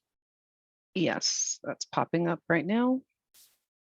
Which, while you're popping it up, I mean, at least one person who's previously spoke here, Kent Hutchison, is on the board. A guy that used to be the acting, well, correct me if I'm wrong, Allison, what was Chris Urbina's role? He's the medical director of Boulder County Public Health and at Broomfield Public Health. Yeah, okay. And I apologize for the interruption. Member Noble, did you want me to just open this up and scroll down so everybody can see, or did you want me to just put the link out to everyone, or?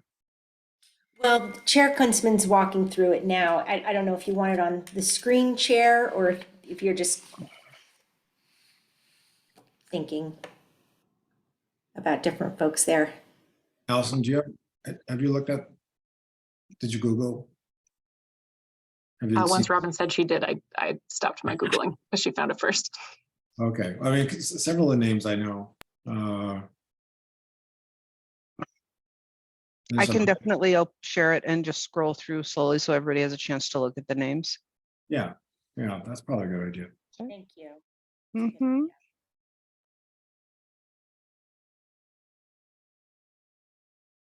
Is this a full list? Because it seems like it was a bigger, I thought it was 21 members.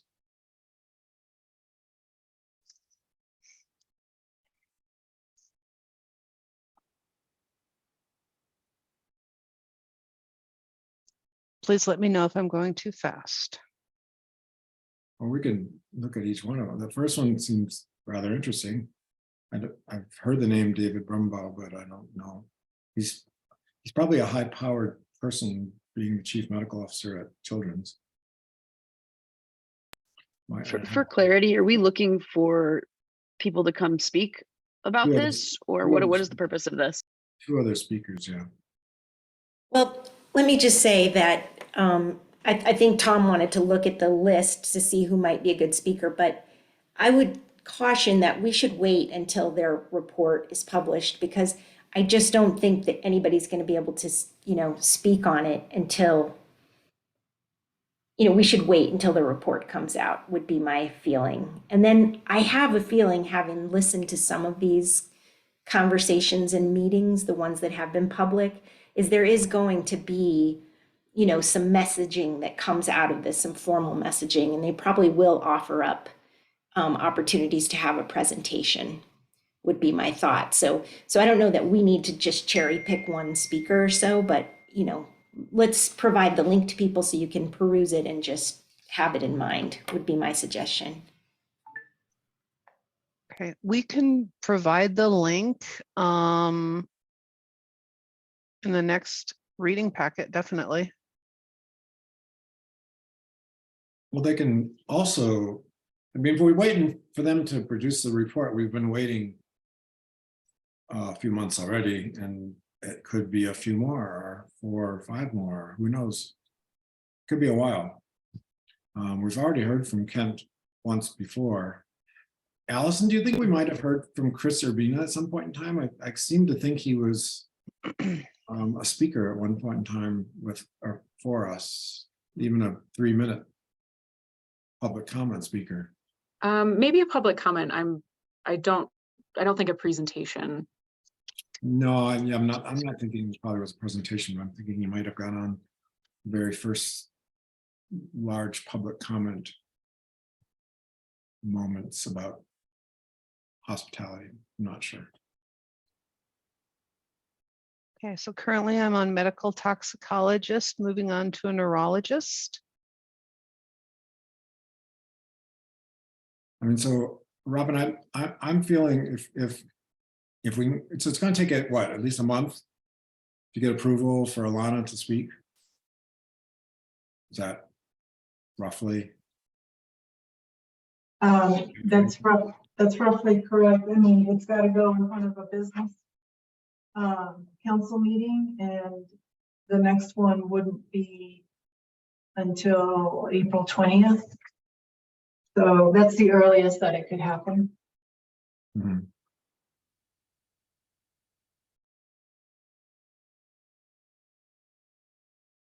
Well, we probably should ask these, if there's anyone that we are going to ask, we probably should ask them and see if they'd be willing to do it first.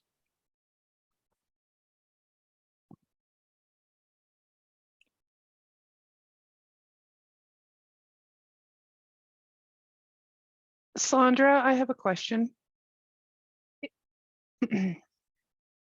If I provide the link in an email to CLAB members and include that email in the next packet, would that be sufficient? Yes. Okay.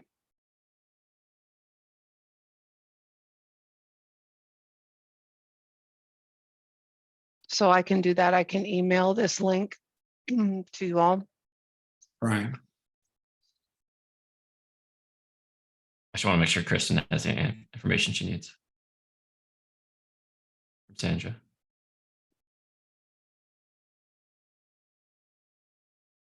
I would say then, yeah, Kristen, go ahead and email it to us. I would just remind Chair Kunzman that, or rather, sorry, I want to check in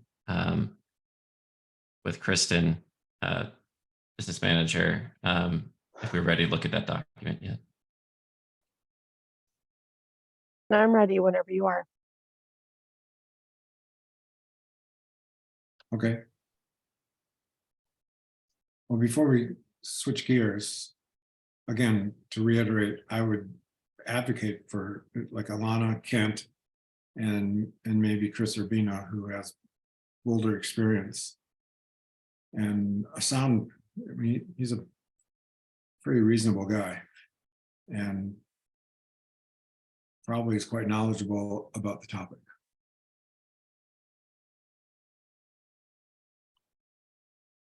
Now, if they say no, then back to the drawing board. And they don't have to speak about what the commission, or what is it called, commission? They don't have to address that. They can just address the topic. Or help educate us on the topic of concentrates. So I thought that was the purpose.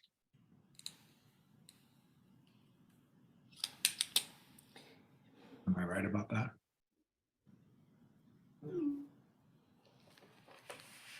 I agree with Member Noble that there might be messaging that comes out with this report, and that if they have a designated point of contact, if they have a comms person, if they have a expert, then or if we just invite their chair, I think those are all kinds of options. But I would defer to both the availability of those people and staff time.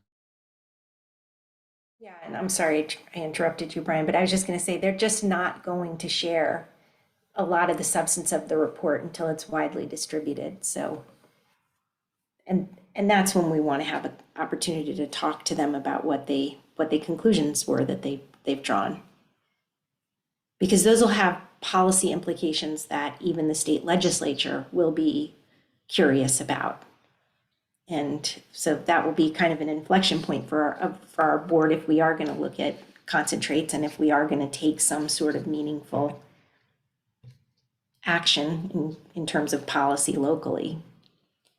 So I think, we're kind of talking about two things. We're talking about a primer on concentrates, and maybe we get that primer from Alana in the near term. But we have this presentation from the School of Public Health when they actually draw some conclusions based on data. I guess I was going on Kate's suggestion that it's nice to hear in a primer to hear from more than one person, and she suggested 3. I didn't mean that it had to be at the same time. I was just suggesting that perspectives are good. So that still fits the idea of what I was thinking. And to also reiterate or to follow up, my comment about misinformation wasn't about ignorance or anything of that matter. It was just about understanding concentrates and THC and milligrams and dosage is not easy. And we have talked about it in different ways. We have talked about beverages. We have talked about edibles in ways that are different when there's a lot of similarities, but there are some nuances. So I apologize for the word choice, but no intention of that to be the interpretation or that term. Yeah. So. No worries, Kate. Thank you. Okay. I believe we passed the motion, right? I mean, it was unanimous that we moved beyond that. So Kristen, and I still don't want to butcher your last name. So Kristen C. No problem. I'll go ahead and share my screen with the red lines.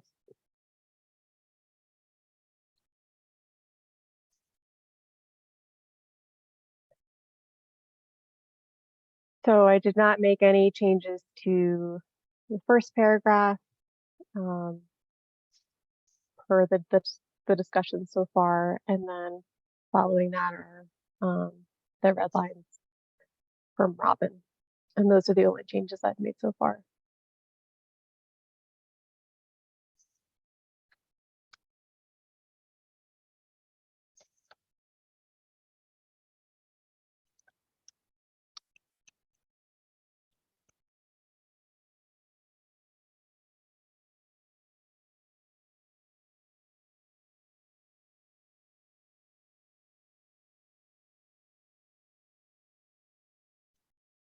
Start with a suggestion, Chair, or?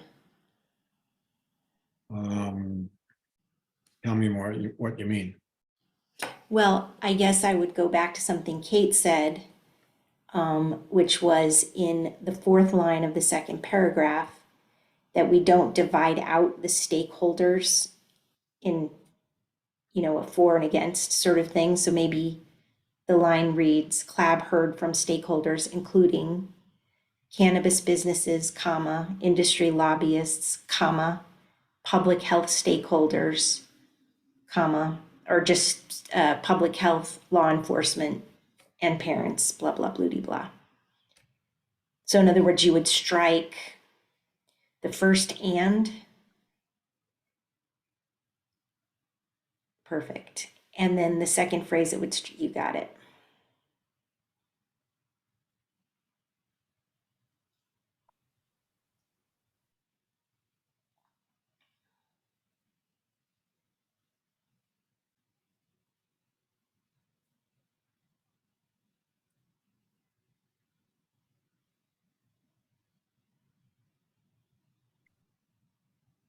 Are we going to try to wordsmith this right now? Before break?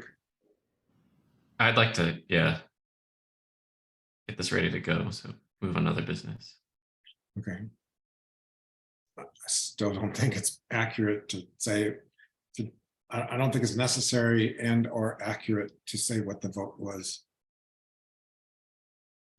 It was a close vote, and the board decided to opt in to further discussion. Or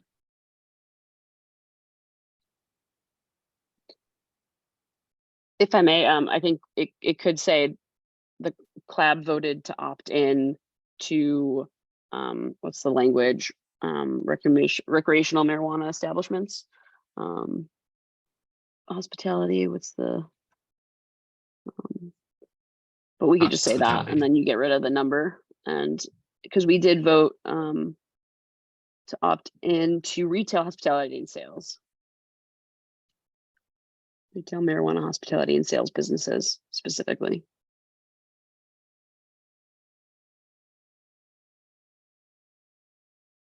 you reading from the motion? I am.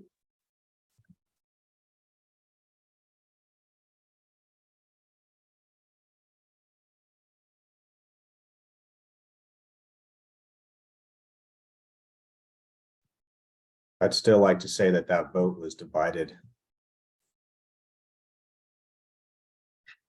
It's I mean, still the there. vote's below. The next line is still there.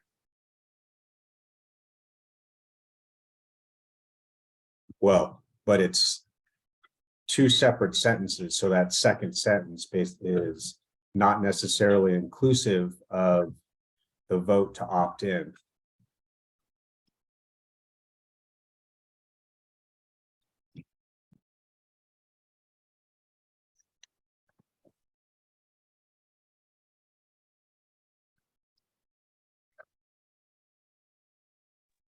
I So think if we just don't, because if we it's don't not want to give, unanimous, it if doesn't we don't need to want to say. give the numbers, we could say, you know, on a divided vote, the result was that CLAB would recommend to the city that they opt into retail marijuana hospitality. Sandra? Yes, thank you, Chair. I was just thinking that you might just be able to just say that the vote was not unanimous. And then you could still have the second sentence, which would, you know, inform the first sentence. And then the other thing I would add is that just from a kind of a procedural perspective, there needs to be some reference to attachment A, and that was taken out.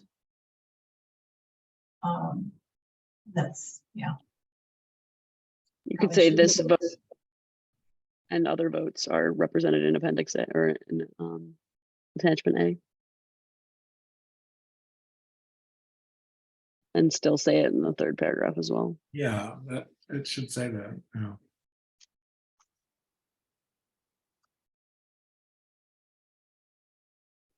I'm sorry, Kate, I didn't follow that. Did you want to add a mention up in paragraph 2 referencing attachment A, or somewhere in a different part of the document? Whatever the whichever the board decides. I was just offering it as another option if folks don't like this. So just trying to move things along, that's all. So How does it read? How did it read down below?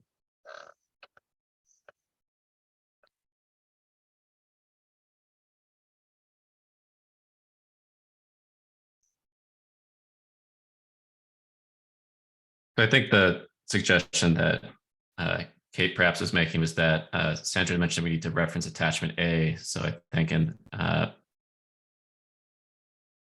I just lost my train of thought here. That Michael was recommending that like if we had the vote wasn't unanimous, we could just tie all these things together. It's like these votes, not all votes were unanimous, and like the summary of these votes and their rationales are summarized in attachment A.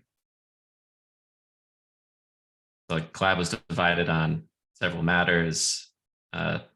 These motions and their votes and rationales are summarized in attachment A.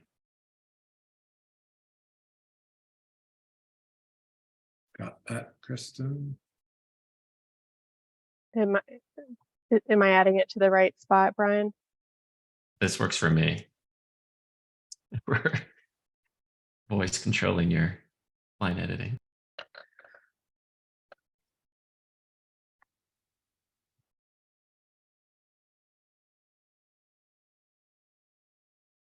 I kind of cut off the beginning of this sentence, though. Are we deleting this text? Hold on.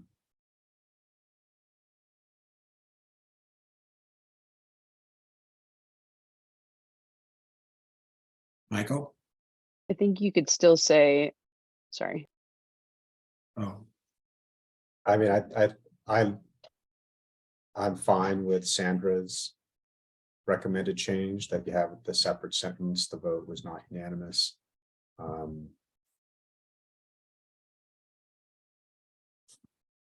Yeah. okay. Kate?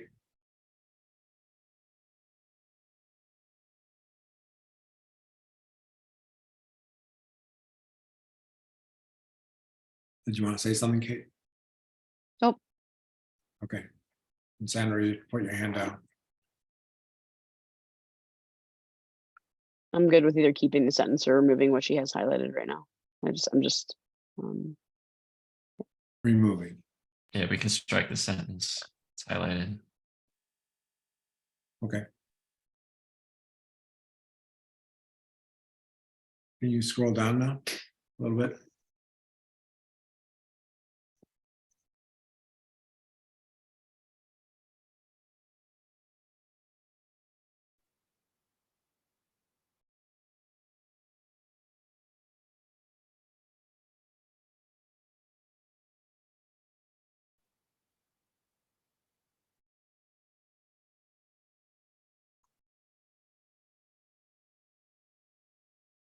I guess I'll ask one more time. Is it necessary to have who motioned and who seconded? It just populates unnecessarily. Agree with that, Tom. I think that whole just repeating the motion really isn't, it doesn't say much. I think you could just start with CLAB therefore submits and appreciate your consideration of its, I'm just not sure that that's saying anything of value to the council. And you want to keep this short and sweet.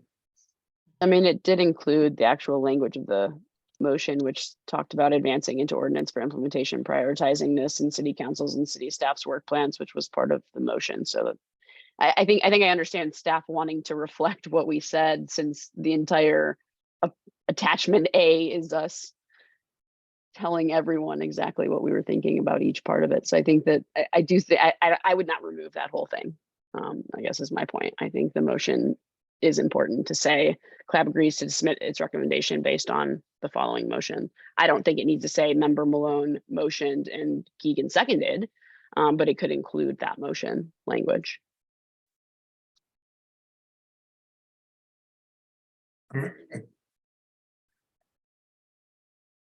Yeah, I'm trying to keep it simple. And then So let's strike member Malone and member Keegan seconded.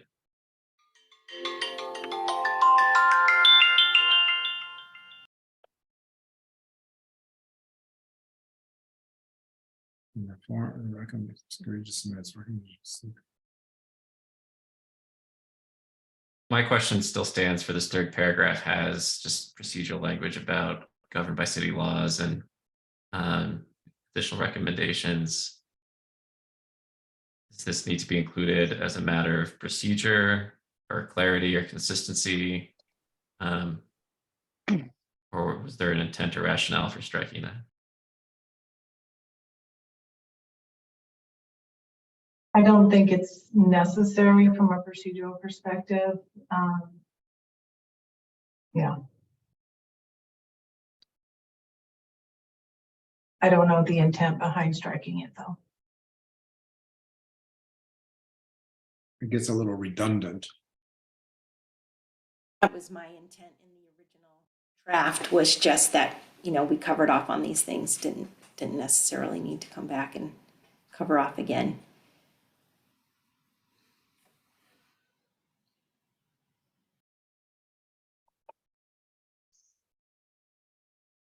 Brian, you have your hand up still. All right. Can we look at a clean version right now? See if it reads well.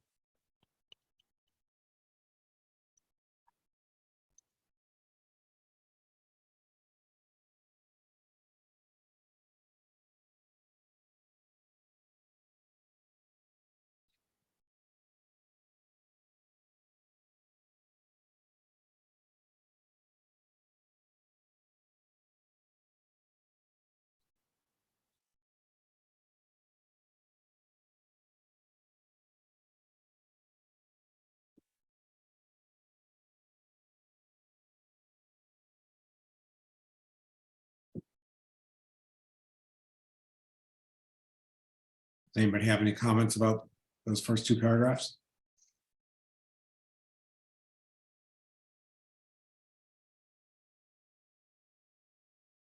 Hearing none, can we scroll down?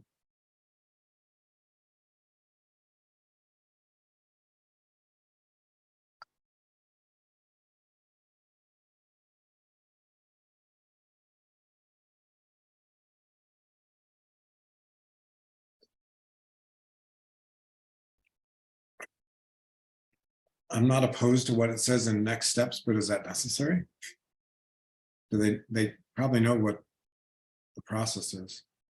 It is necessary. Okay, We need to give them some direction. okay.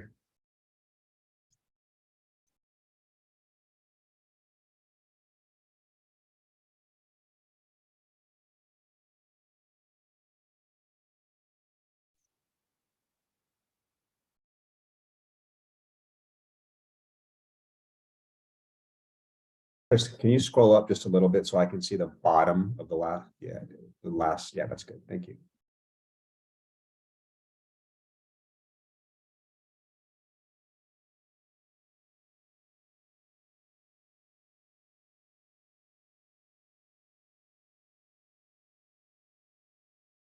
And after he's done with that, can you go back to the bottom of that paragraph? You can go down. Thank you, Kristen. So that's a different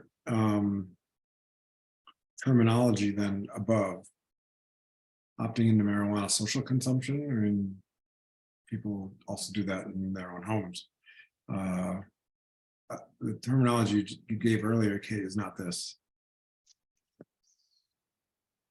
I agree. This last sentence should say marijuana, recreational marijuana, hospitality, whatever that language was.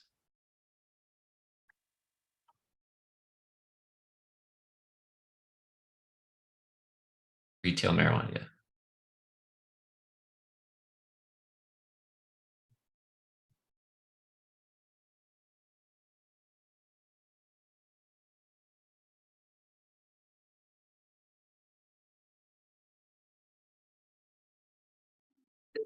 And not to throw another wrench in this, and maybe Evan or Ethan, you'd be best to opine on this, but I have been approached by people, just a handful of people, who have told me that it is derogatory to use the term marijuana. Should we be replacing marijuana with cannabis? At all times, yes, 100%.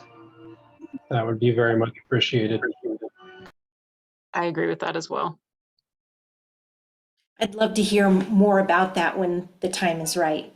Marijuana That's is the a first- derogatory term stolen from Spanish to discuss some of the first individuals who were prosecuted for using the cannabis plant in the United States. It is a very derogatory term, most especially if you are a Hispanic individual. So Is cannabis, cannabis is totally acceptable. Binomial nomenclature based in Latin is not offensive to anyone, or at least it shouldn't be.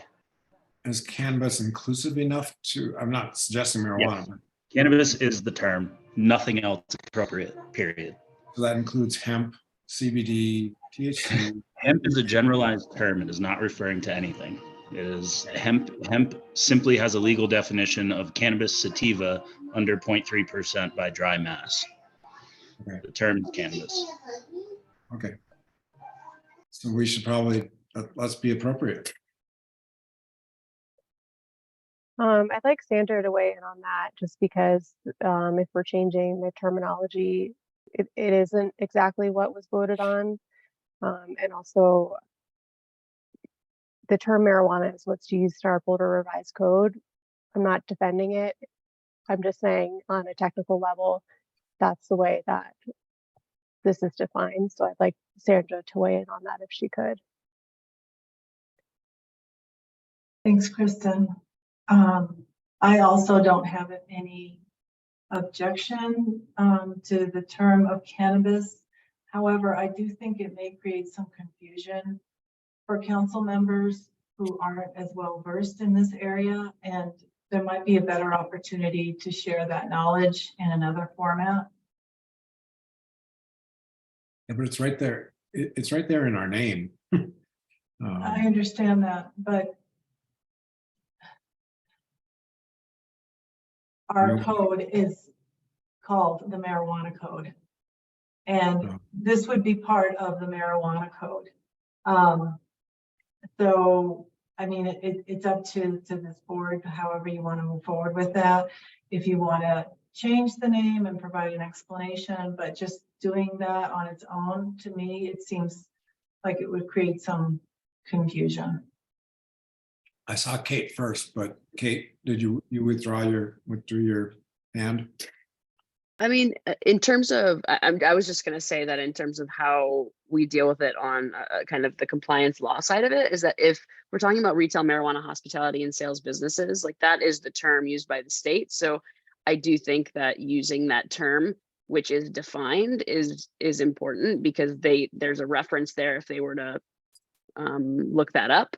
And so I think, although I think cannabis, if we're using the term as a board saying we should be talking about cannabis and not marijuana, but I think that if we're using a term that is defined, that we want people to be able to look up the definition to, we need to use, in my opinion, the language that is used in the code. Do I think that we could talk about, like changing the Boulder code to say cannabis, the cannabis code as opposed to marijuana code? Like, absolutely. But I think if we're just talking about cannabis in general, as the board, we should talk about cannabis. But I think that if it's a defined term that we want to use, I think that using the word marijuana, unfortunately, is acceptable from a legal perspective, I think, because that is defined as that. Kristen, can you scroll up to the beginning of the document again?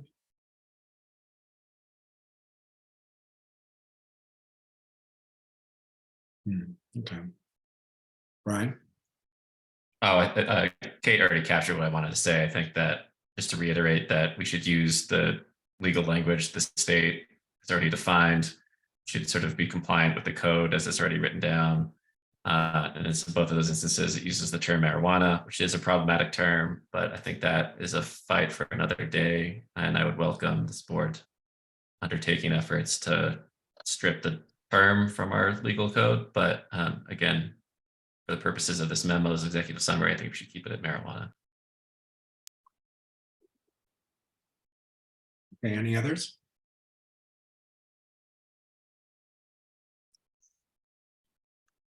So Sandra, I don't think we've had this discussion. I might have had it with your predecessor, but once upon a time we had a discussion, maybe even before I was the chair, but I think it was after that.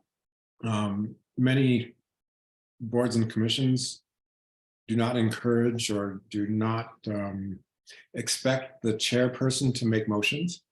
So I have refrained from making motions pretty much my whole tenure, which is why Brian's made, the lion's share of motions. What's your thoughts on that?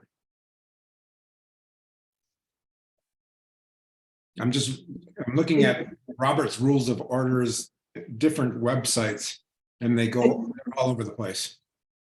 Are you asking specific to this motion or just in general?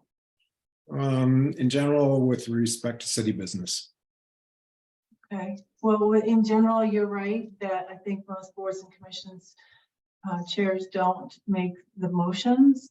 I don't think there's a hard and fast rule about that, but that's generally been the practice. Okay, so we have the same understanding then. Okay. So I'll entertain a motion if we've had finished discussion. Robin, or you have your hand up? I would move that the board adopt the new executive summary that we've worked on just now. Okay, is there a second on that? Ethan, it's your chance to be your first second. I'll second. Yeah, I don't want to put any pressure on you though. Okay, we have a motion and a second. Kate, comments? Did Stacy drop off or is she still here?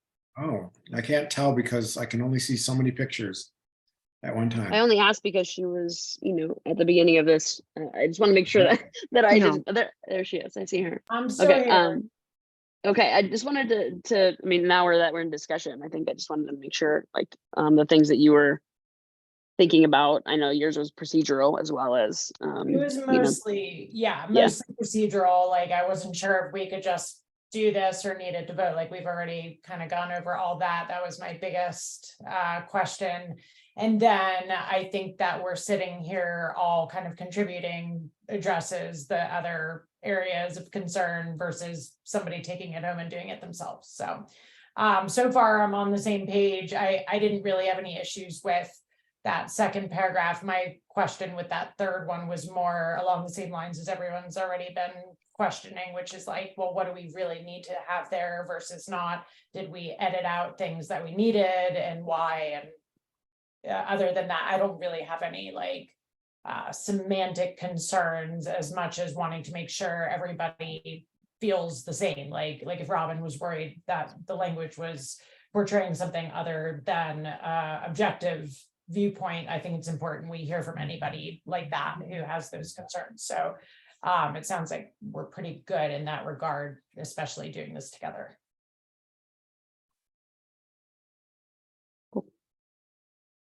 I didn't have anything else that I wanted to discuss. I just wanted to make sure. Okay. Any other discussion? Just wanted to say sincerely, thank you all very much for being open to a change here and talking it through. I think there's a lot of, I think the feeling that all of us can stand behind what we're sending forward is good, even though on some of these things we're deeply divided. And I just really appreciate the conversation and being able to get this to a good place. So thank you all. Can we do this vote by consensus, or do you want to go person by person? Sandra? I don't think you need to, I don't think you need to go person by person. Okay. Any abstention or opposition to approving? Okay. How about we take a break? I see thumbs up, double thumbs up even sometimes. All right, we're doing 9 minutes in the spirit of what I always do. 5:27. All right, see you soon.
We do one of those bonding activities, like, what did you do on your break?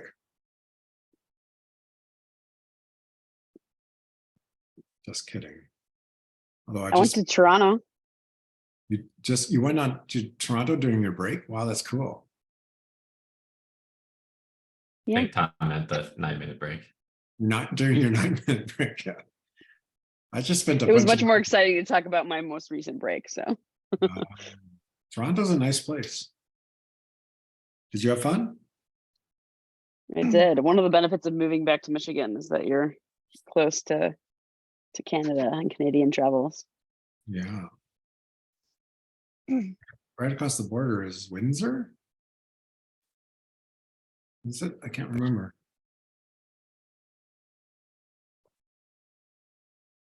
Sorry, wasn't it a little confusing during the pandemic, which maybe Allison can correct me if I'm wrong, but all indications is that the pandemic is soon to be over, according to official sources. I forgot, what was it, county public health that issued some kind of edict, or that we're, It started from, it flows down. yeah, of course. So from the feds to the state to us. So once those things happen, then yes, all of the pieces that the county had been doing in terms of the extra supportive benefits and things like SNAP and expanded eligibility to Medicaid need to change because of Yeah. the changes in the declaration of a disaster, which is going to put a lot of folks in a really tough spot. Yeah. All right.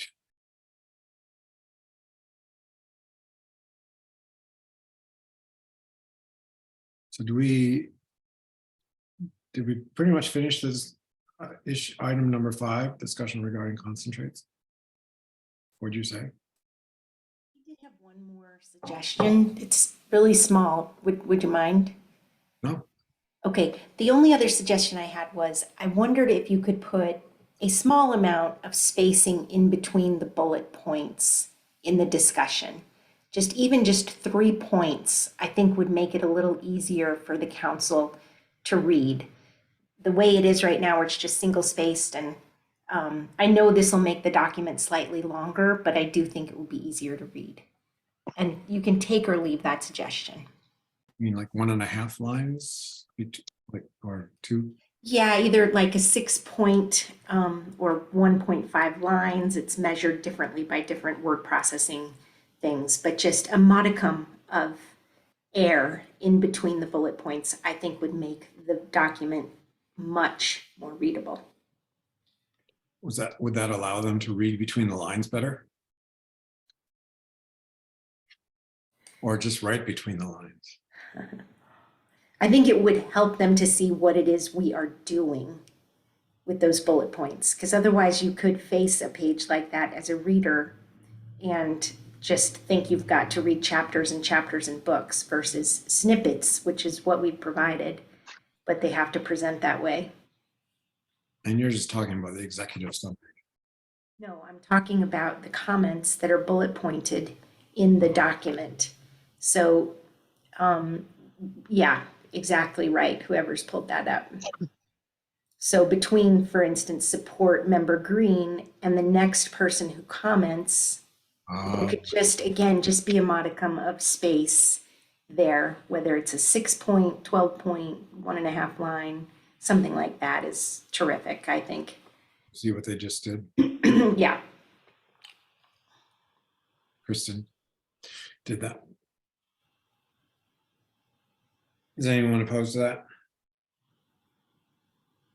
I don't think I need a motion or a second or vote. Okay, We can make those changes.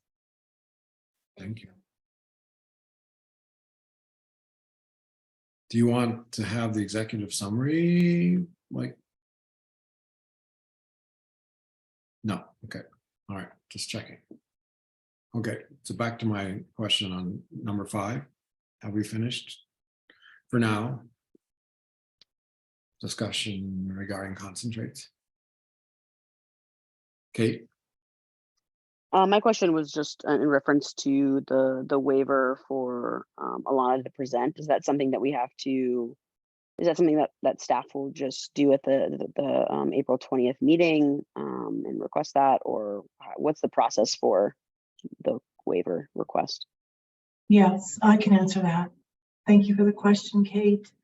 The board has already moved to approve that action, and so I will work to get it on the April 20th agenda. I don't think that will be an issue to add it to the agenda, but I can't guarantee it. But I will do my best to make sure that it gets on that agenda. And then it will be part of the council consent agenda. And, you know, if there are any questions by council, they'll ask and I'll provide some background on why this is coming forward. And it'll either be approved or not at that meeting. Okay, great. Okay. And then in terms of the concentrate discussion, Tom, I think based on what I heard, it seems like we're trying to get 2 or 3 speakers. We want to wait for the report to come out for some of it, and we are willing to have Alana come present when or if it's approved. And so I would assume that we wouldn't talk about, we would just push it till the next meeting to talk about again, if it is approved. So that might be part of your planning meeting that y'all have. Sounds good. So we can go on to 6. Item 6, agenda item 6, I should say. I just have one more quick thing on that concentrate topic of speakers. I'm definitely in favor of the idea of having Alana come, but I'd also be curious for us to get to hear from somebody who could speak more on the like other side of like health concerns from a public health standpoint. I know we're waiting for some of the data, the report, et cetera, but there might be like I guess maybe I'll just have to brainstorm a little on that, but we're seeing a lot of concerns, health concerns, mental health in particular, related to concentrate use. And if we're here considering, should this be brought to our venues if Boulder goes forward with it, I think that's an important part for us to at least be educated on, right? Like what is going on. And I don't know that the public health report would fully include it. Maybe, I mean, if Robin, you might know, like if I'm wrong, would it include enough on that? But I guess that feels really important to me because I feel like the other things are more known entities as far as risk and, risk management is concerned, because really that's what it comes down to. But with concentrates, with these potential health concerns, in my mind, that's a whole nother arena. So I feel like it would be important for us all to be educated from more than just the perspective of, what are these products? Are they safe as far as we know? How are they made from a manufacturing standpoint? The definitions of them, which is obviously a really important thing that I know, Alana could really get into like the details to give us an education at that level, which is huge. But I also feel like having someone speak on this other aspect, but I don't know who to say yet. I would really second that, Stacy, because I think that the School of Health is looking at past data and studies. And I think it would be very interesting to have somebody in who is hopefully open on the, open to marijuana being legal, but also possibly seeing what they're seeing in a mental health practice currently. And you might be. What is that like, and who is that to speak? I don't know. Yeah, I could provide you with some ideas to think about, but I think you vetting would probably be the right way to bring somebody to that part of the conversation. Yeah, I'm not looking to have somebody on, like you said, somebody more objective, not necessarily somebody who's going to sit here and tell us why this is all bad, because I don't believe that, in my opinion. I think that there are concerns we need to pay attention to. And when we're talking about social clubs and hospitality venues, this brings our work into the public health arena. And so that makes it feel more important that we hear from all of this. Like, what are these potential concerns, not necessarily on, in favor of or against so much as just like, here's what we think. And actually the public health data also, the report I submitted, I think it was last month's reading packet from the state. If you really look at that, it's at least in my perspective, it's very skewed by COVID.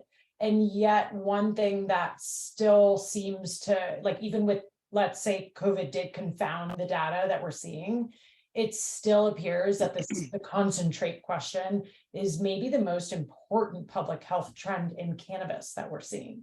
And so regardless of what side you take on that, it's like emerging in the data as like something we really do need to be thinking about and talking about. So that's my part of this, is like feeling like, okay, like, let's be sure we consider that too, because I'd hate to, not to say that, smoking flower cannabis has no public health concerns. I'm not saying that.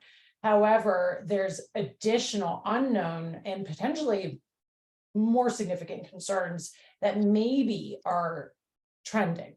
And I feel like we just need to hear about those and make our own decisions from all of our individual backgrounds, like what to do with that information, but to at least hear about it. Yeah, and I think what I'm trying to say is that I think you're probably the right person on the board, in my opinion, to vet that medical professional out, because I think you would do a good job bringing somebody who didn't have bias on the base question, but could really just speak to what they're seeing day to day. Yeah. And I mean, I don't know, it's hard because as we all can probably speak to, separating our personal views on this topic from like that objective viewpoint is not always simple. And even when you're looking at what seems like objective data, right? And so I think it's possible, like we can maybe, if you and I want to work on it, maybe, or anyone else interested too, it might come to more than one speaker though, to get to what we're looking for objectively. Well, how about, I was going to propose that you and I, Stacy, because I was going to reach out to Kent and Chris Urbina and maybe another physician, Lisa Scatina, and because she testified when this came up in front of the state legislature, she testified. She's a physician in town here. She's a dermatologist, no? Yeah, but she has she has some opinions, I guess. Okay. But I wasn't going to ask her to be a speaker. I was going to ask her who she would recommend.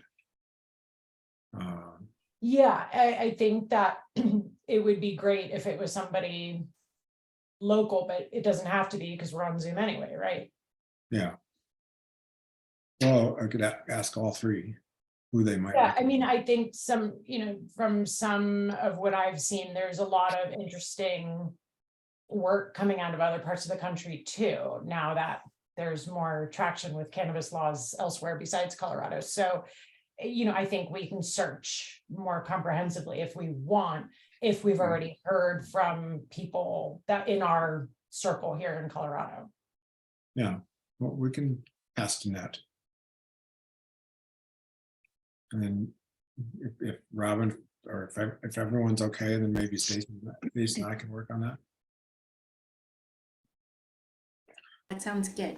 Your hand is still up, Stacy. And we can all work on it, right? As long as we like send emails through staff to communicate. Like if anyone else is like, thinks of someone that might be able to weigh in on this, that they know of, it's not that Tom and I have to just pick it, right? We can hear from whoever, as long as we do it through the proper means.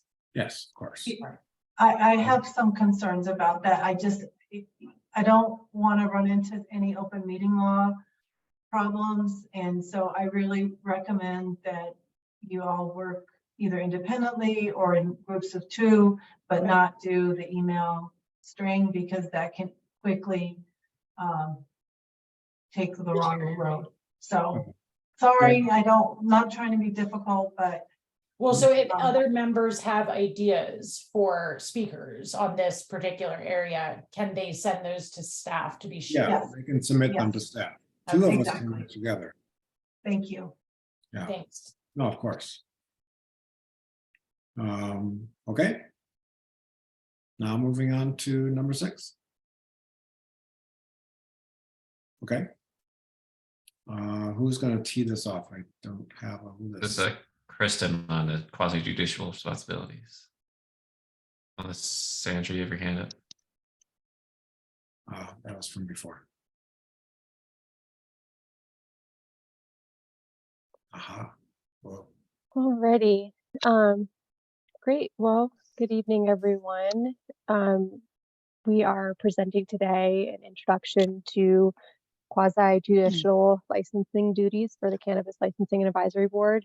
A copy of this PowerPoint was included in your packet, but we'll go ahead and run through it today as well. So the first slide here is referring to Boulder Revised Code 2-3-25, which is the ordinance that created CLAB. This ordinance specifies that CLAB shall be responsible for both advisory and licensing duties, that licensing duties are to be phased in over time, and that CLAB shall determine the scope of the licensing duties and the timeline for phasing them in. And in the meantime, staff will continue to handle licensing duties until CLAB decides otherwise. So this is a reference to the ordinance that's kind of the foundation of the conversation we're having today. So there's really two main decisions for CLAB regarding your licensing duties, the scope and the timeline. So when we're talking about scope, we're asking what types of applications does CLAB want to review and which applications should staff continue to process administratively. And then as far as the timeline, when does CLAB want to begin handling these licensing duties? So those are the two main decisions that we're presenting to CLAB today.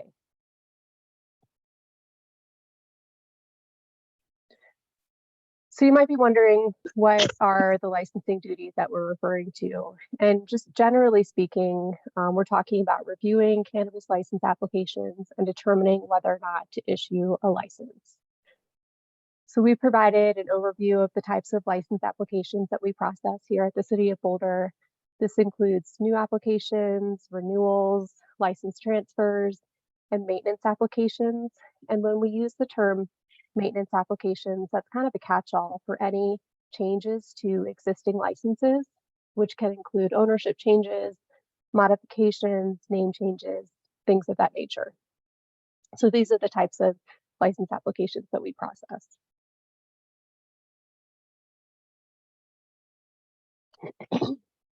This is an overview of our current marijuana licensing program. As of today, we have a total of 70 marijuana licenses in the City of Boulder. Most are recreational dispensaries and cultivations, but we also have infused product manufacturers, medical cultivations, and medical wellness centers. The Cannabis Licensing Advisory Board is responsible for marijuana licensing and hemp licensing, but as of today, we only have one hemp license in the City of Boulder, so we just provided a summary on marijuana licensing since that's the bulk of our work right now related to CLAB. And then this is an example of the volume of applications that we process. These are the numbers from 2022, just to kind of give you an idea of our annual application volume. So last year we processed 83 renewals, 33 maintenance applications. We issued 6 new licenses and 5 license transfers. So when we refer to licensing duties, this kind of gives you an idea of the volume of each application type that we process at the City of Boulder.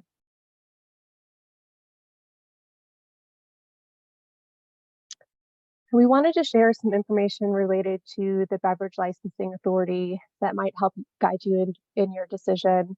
The BLA is the local licensing authority for liquor licensing in the City of Boulder, and they've been operating as a quasi-judicial board for many years. So they have a lot of practice in this area. And the way that BLA has decided to handle their liquor licensing is that there's some licensing matters that are brought to the BLA in a public meeting, and then some licensing matters that are handled administratively by staff. So the types of licensing matters that are handled by BLA include new liquor licenses, modifications, and enforcement. So for new liquor licenses, all new licenses are required to have a public hearing and demonstrate needs and desires per state law.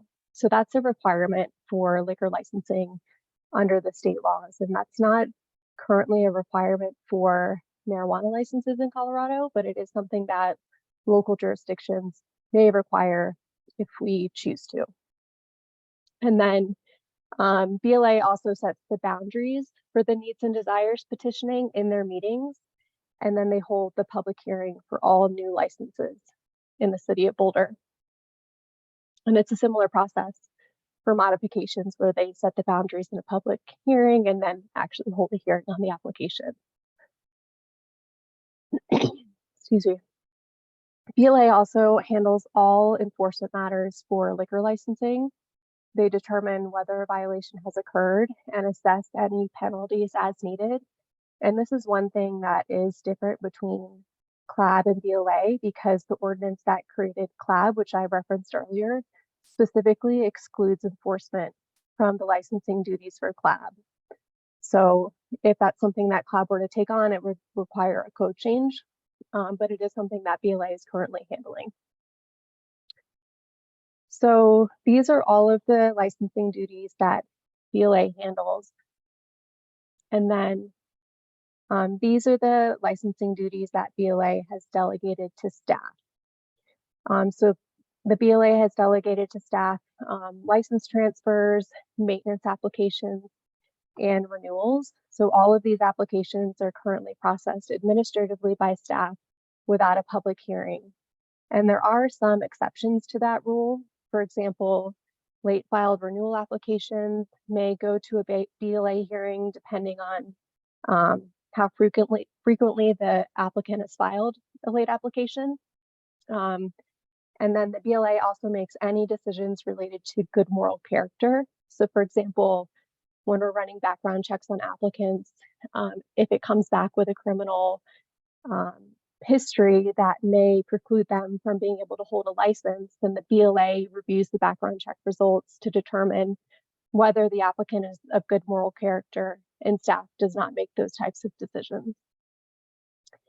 And then in addition to that, staff can schedule a hearing for any application as needed if we feel like there's a special circumstance in which a decision should be made by BLA instead of staff. So we always have that ability to schedule hearings as needed.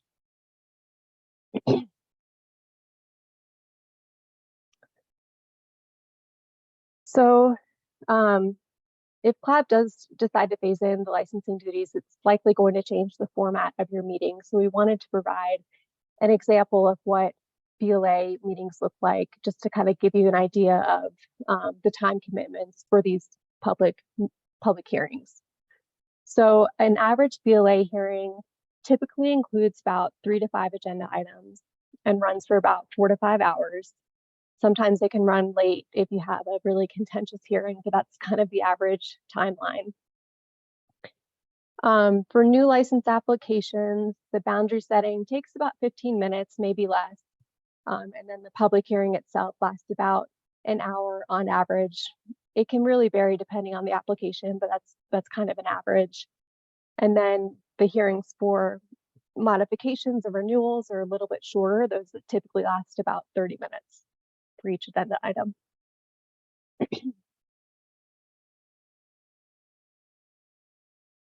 We also provide hearing packets for every BLA hearing. They're really similar to the packets you're currently receiving for CLAB, but they contain much more detailed information so that the BLA can review all of the application materials prior to a hearing and be prepared for that hearing. So we provided an example of a BLA packet. If you click on the link, it'll take you to the BLA packet for October 2022. So you can kind of get a sense of the volume of information that BLA is required to review prior to their meetings, because they do spend probably a lot more time preparing for their public hearings than you might for a CLAB meeting. So just kind of to be aware of what that looks like. And then we also provide a link to a past BLA hearing if you wanted to kind of listen to it and get a sense of how the BLA handles their hearings. And then you can also, you're always able to attend a virtual BLA hearing. They meet on the third Wednesday of the month at 3 p.m. And the link to those meetings are available on the Regulatory Licensing Division website if you ever wanted to watch a virtual meeting and see how those are handled by BLA.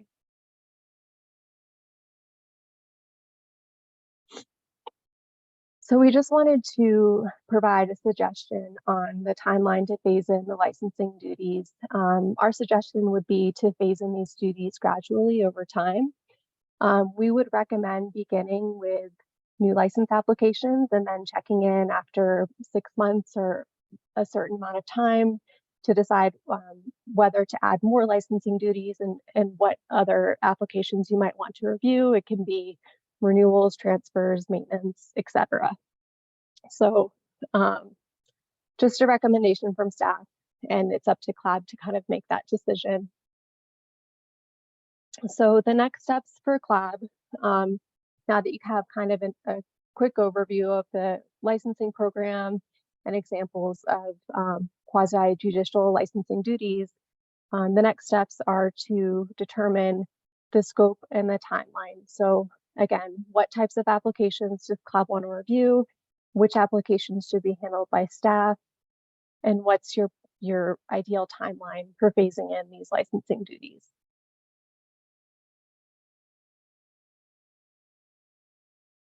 And that's the end. Does anyone have any questions?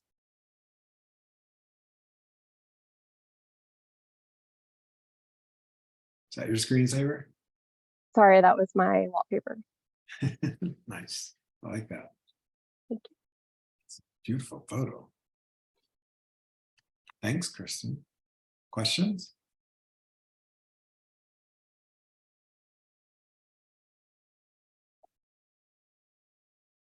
I think in the Right. middle. Oh, go ahead.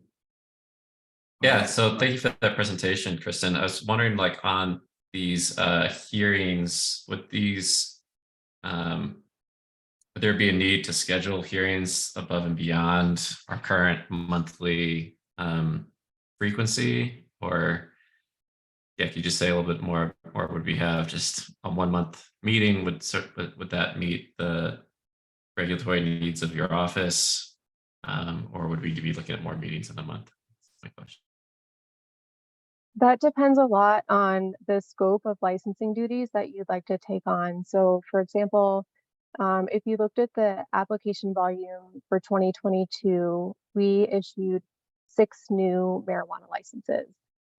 If the board wanted to begin with just new applications, that kind of gives you a general idea of the application volume for new licenses. So if 2023 is the same, then you could expect maybe 6 new license applications in a year.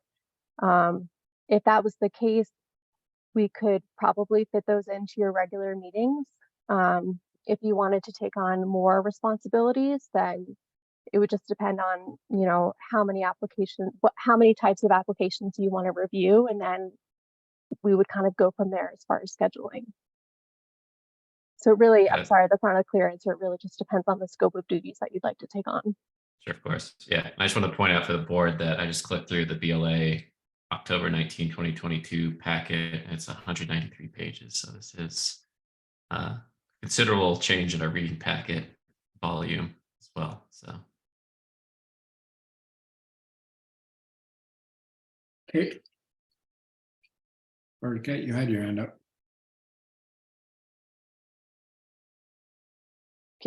Oh, here you go.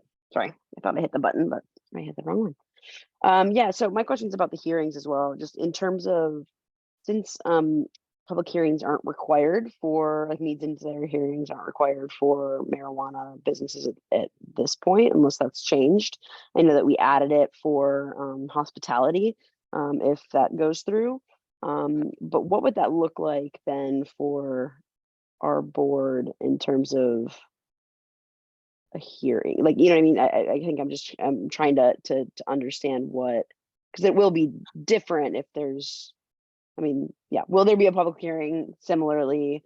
So are we now changing the requirement for new applicants in a way because of that? Sandra, did you want to speak to that? Sure. So I think I'm understanding your question, Kate, but I think your question is whether or not any action with respect to would require a public hearing. Is that right? Yeah, I mean, you went over the BLA, kind of what they do. Obviously, we're different, and there may not be a public hearing. So, in terms of timeframes, how would this go? Yeah. Like, here's a presentation of information, and therefore, would we Okay. require a public hearing, even though that's So- not required by the law? Yeah. Actually, it is required under the Cannabis Licensing and Advisory Board 2-3-25G. Says prior to making any recommendation or taking action, the advisory board should hold a public hearing. So actually you do need to do that, and it's very important to do that from a due process standpoint in order for all voices to be heard. Does that happen now with new licenses? I don't believe so, but that requirement isn't part. There's a different process for that. So they still have the ability to appeal any decision. So those due process items are addressed. But specific to the board, it requires a hearing, not for staff. Okay. Thank you.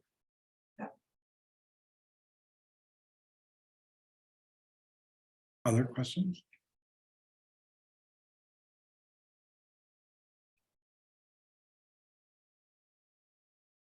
Robin Thank you. or We Brian? have a good amount of facilitation, to get underway. In other words, would there be somebody here who really walked us through all the steps and that sort of thing of evaluating a license application? And I mean, I'm assuming Sandra and you, Kristen, would be here to do that. Is that right? Yeah, so that there would be a significant amount of training prior to taking on this. From a legal perspective, I myself or another attorney from our office would provide that, guidance and training, and certainly would be available for questions outside of the meeting if you needed additional support. But obviously we would be here during the meeting as well for any questions, procedural questions and those sorts of things.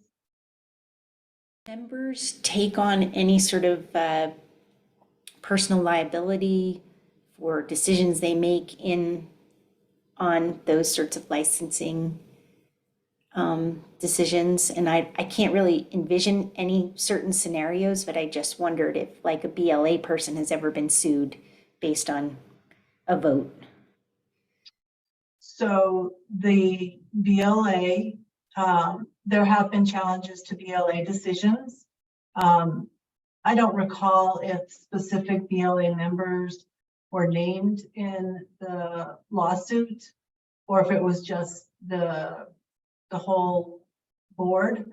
But certainly the city represents board members in their official capacity. So to answer your question, there is a possibility of that, yes.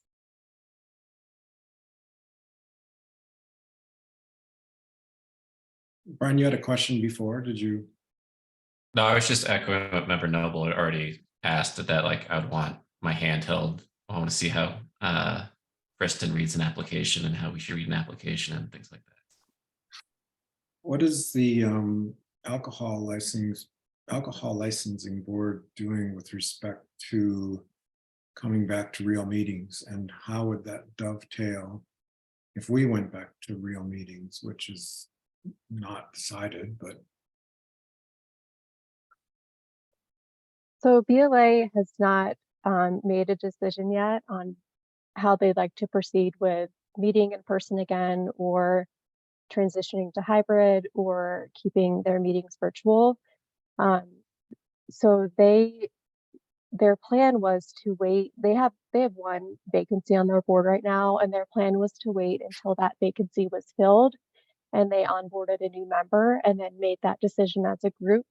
Unfortunately, BLA did not receive any applicants for that vacant position, so they won't be able to onboard a new member until later this summer.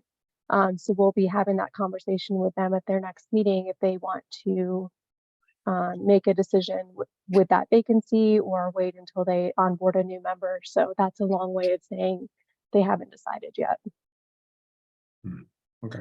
How do you envision it would work if we haven't had this discussion yet in detail, if we went to hybrid meetings? Would there be any impact or effect or? So that's kind of a separate argument. I'm sorry to jump in, Kristen, and forgive me. And if you want to add anything, I would appreciate it. But I think what you're getting at, Tom, is whether or not there would be any concerns with having licensing public hearings remotely. And the answer to that is no, there aren't any legal concerns. Okay. Brian? I actually just pulled up the city code that governs our board 2325. Another subsection E, it says licensing duties are to be phased in over time. The phase-in period shall be no less than 6 months and no longer than 2 years from the date of the advisory board's first meeting after formation. It has been more than 2 years. I just want to make sure that staff in the city, so the time and phasing of this is simply determined by the advisory board, so we can push that out, I guess. But I just want to make sure that we need to give any cover to the city in light of the statute that we haven't adopted this according to the letter of the law. Wasn't that written pre-COVID though? I'm aware of that. Thank you, Brian. And I think as long as the board is making some progress towards that, I think we'll be okay. Okay, thank you. I would appreciate that. Thanks.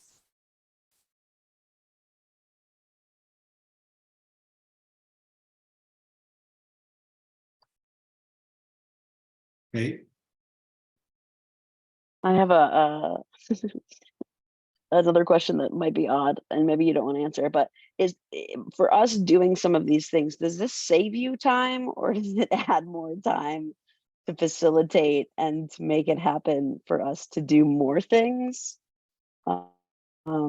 Because obviously I think part of this is us to help, like some of the reasoning for doing this was to kind of get different perspectives and get the public hearing kind of idea about certain larger licensing things. I mean, I think that we, in my, I don't know if my memory serves me correctly in terms of map, but we talked about all of these things. We had talked about new licenses, major modifications more so than like the minor ones. We had talked about enforcement, but obviously that didn't, make the cut in the end. And then, the license transfers and renewals and all of that. I guess from my perspective, I knew part of it was to not only get more perspective and to help make decisions in a more collaborative way, but also to save the city some effort. At least that was, my recollection, part of the discussion. So I guess my question is does this add a lot of time exponentially, or is it not relatively, not, or minimal, I guess?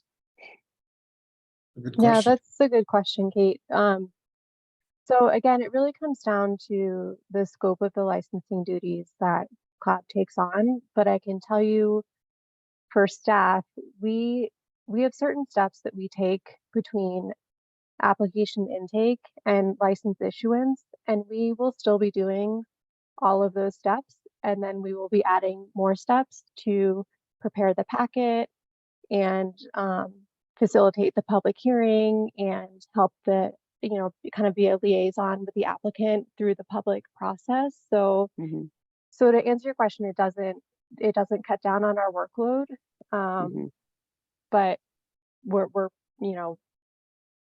here to carry out whatever guidance and whatever decisions you make. So that's that's something that we'll deal with when the time comes. Okay, thank you. Yeah, and has city staff thought about what thing? I know we've talked about it like years ago, but has city staff thought about what parts of the applications or what types of applications it makes a lot of sense for us to take on or a board to take on? I know new licensure obviously was a big one just because it impacts a larger part of the community. Changes, right? Those kind of changes. But I don't know if the city has talked about that in terms of where they think a board or a public hearing would be beneficial at certain stages of the process. I mean, like we said in our suggestion, new license applications would probably be the best place to begin, because a lot of times these are new businesses coming to open up in the city, and if you look at the way that BLA handles that process, it's really an opportunity for them to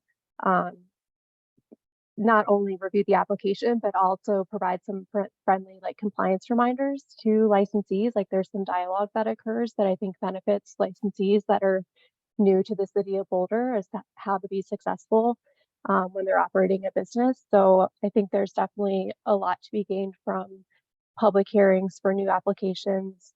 And then, like you mentioned, Kate, like major modifications might be something that CLAB wants to review down the line. If someone's making a really drastic change to something that they presented to CLAB originally and now they're deviating from it, you might want to review that and make sure that you're still comfortable with the changes that are being proposed.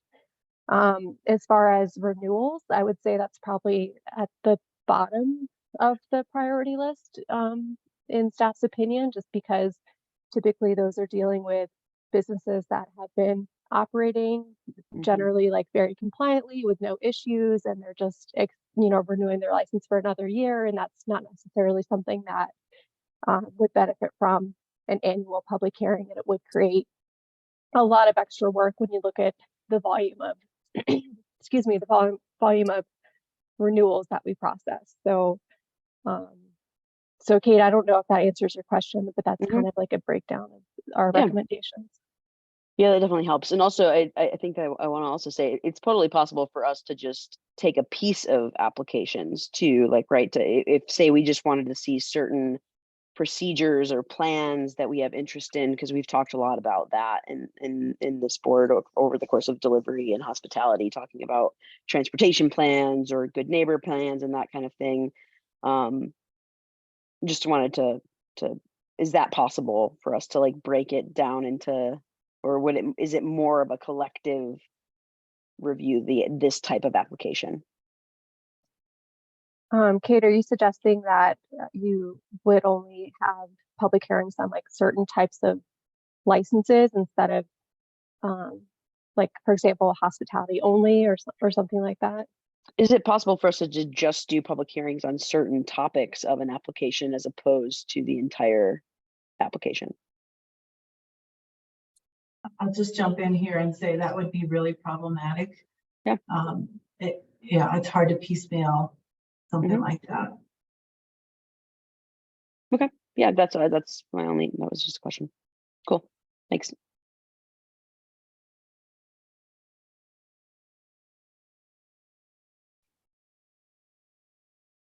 Any other questions?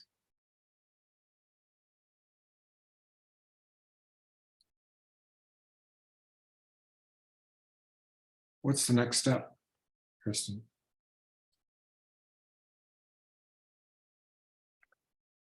We're just looking for some direction from CLAB on the scope of applications you'd like to review, what you'd like staff to continue processing administratively, and your ideal timeline to start phasing in those licensing duties. Ethan? On average, what's the volume of new applications you receive per month? So last year we issued 6 new license applications. So that kind of gives you an idea of the volume. it can really fluctuate, and it's hard to come up with an average over the past few years, especially with the pandemic. I don't think it's been an average past few years, so I'd hate to like rely on those numbers. That's why I felt like 2022 was probably a good representation of what we would expect to see going forward.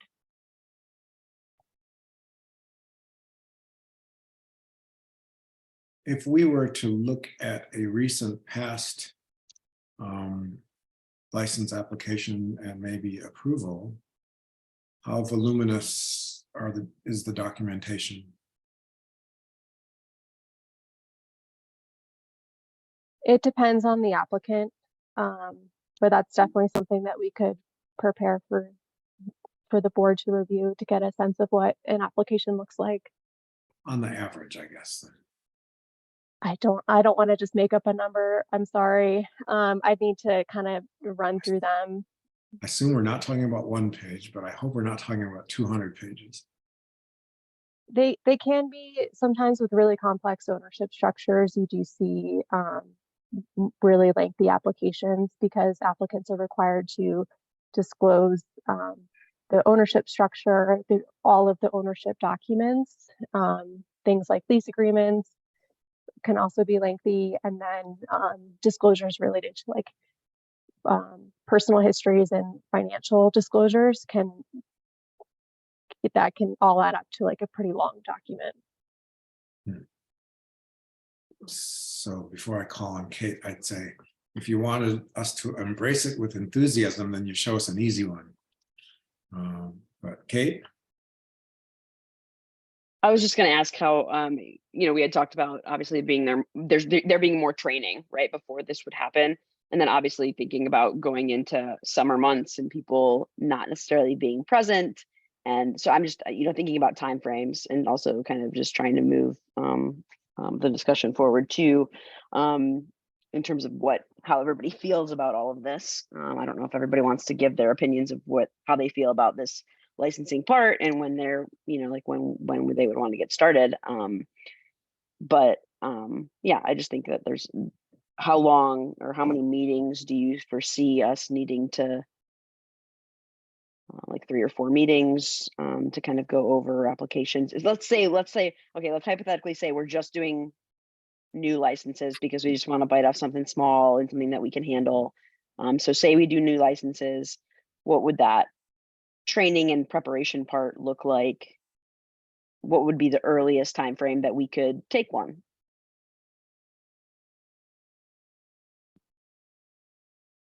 That's a good question, Kate. And I think it would depend on whether the board wanted to focus exclusively on that training, or if you wanted to have just one agenda item on your meeting for training, and then also continue to discuss your advisory duties. Right. I would say either way, it's probably going to be at least a few meetings for us to kind of complete that training. And then if you're also still handling like a lot of advisory duties, if we're scheduling public speakers, it could take even longer than that, just depending on how much time of each meeting we can dedicate towards that training. Okay, thanks. Robin? So as we've just wrapped up this, very long discussion on hospitality, and now we're talking about taking on a new phase in this board's timeframe around licensing, it just occurs to me that we should be thoughtful, and this might be a good moment to think about what do our meetings look like. We talked about covering one subject we've sort of had on the periphery for a while, and that's understanding concentrates better. And we've had some other subjects come up. For a long time, I'm hoping that we could talk about cannabis hyperemesis syndrome and possible action steps that we could take locally. And so, I wonder if we have these panel/education components of our meeting and we put a time frame on those that's pretty solid. And if that's something of value that we want to keep having for this next year, and maybe we just look forward 1 year, then we know we're going to have an hour on every agenda to start phasing in these licensing duties, which I'm very comfortable doing. I feel like the staff has shown us that they will support us and help us and train us and make sure that we're doing the right things. So I'm very comfortable moving forward with that. I just think as a group, we have to decide how we want to use the time that we have. And generally it's been 4 hours. I think some people would like to keep it to 3.5. I'm probably in that camp. And then work backwards a little bit. So I'd like to keep the advisory education piece in our meetings as well.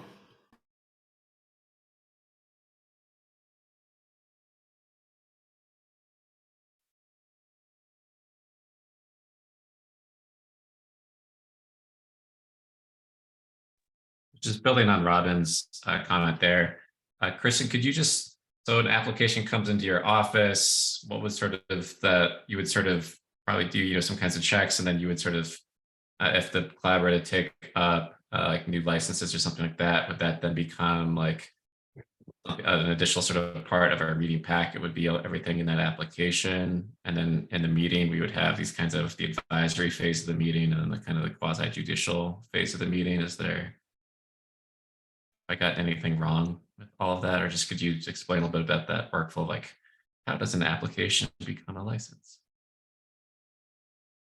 Sure. So when we receive an application, we would go through a lot of different steps to sort of make sure that it was complete and ready for a public hearing, so that we're not wasting anyone's time by scheduling something that's we don't think is going to be prepared to pass.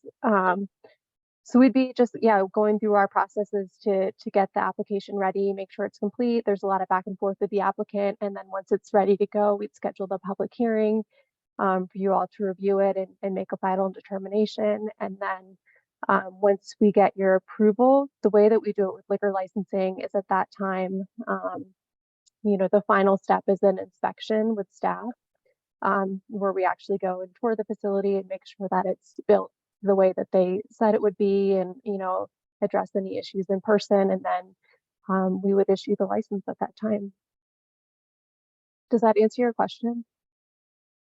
Yeah, so that answers my question. And I think just like on the lab side, that like, is there anything about how the meetings would be structured or run in a way that would need to change? Like length is, I think, one thing that you brought up that's like definitely salient for a lot of us. I think to Member Noble's point about making sure that what do we want our meetings to look like, that we retain this kind of component of advising and education. I agree that should become like a lot of what I signed up for, but but would we envision that like we would still have, I guess it's for us to decide, I put a tough spot, but that we would still spend 2 hours on that kind of advisory kind of capacity, and then we would have like a 4 hours on top of that maybe for this licensing process? Like you said, Brian, it really depends on the direction that you all would like to go in, and how much you'd like to see on your agendas. If you want to combine public hearings for applications with advisory discussions, then that would obviously be a longer meeting than focusing on just advisory or just licensing. And just going back to our application volume for new license applications, last year we issued 6 new licenses. So if that were to continue, that would mean that, in theory, every other month could be maybe a public hearing or something like that. So it'd be kind of staggered. If you did start with new licenses, it's not like there would be a new application for you to review at every meeting. So you likely would have extra time to focus on those advisory duties if that's what you wanted to do. And just to clarify, that does the BLA operate on a monthly frequency, or do they have some other frequency? They do. They operate monthly, and they're almost 100% licensing duties. It's very rare for them to spend time on advisory type discussions. So They meet monthly and almost exclusively make licensing decisions in those meetings. Thank you.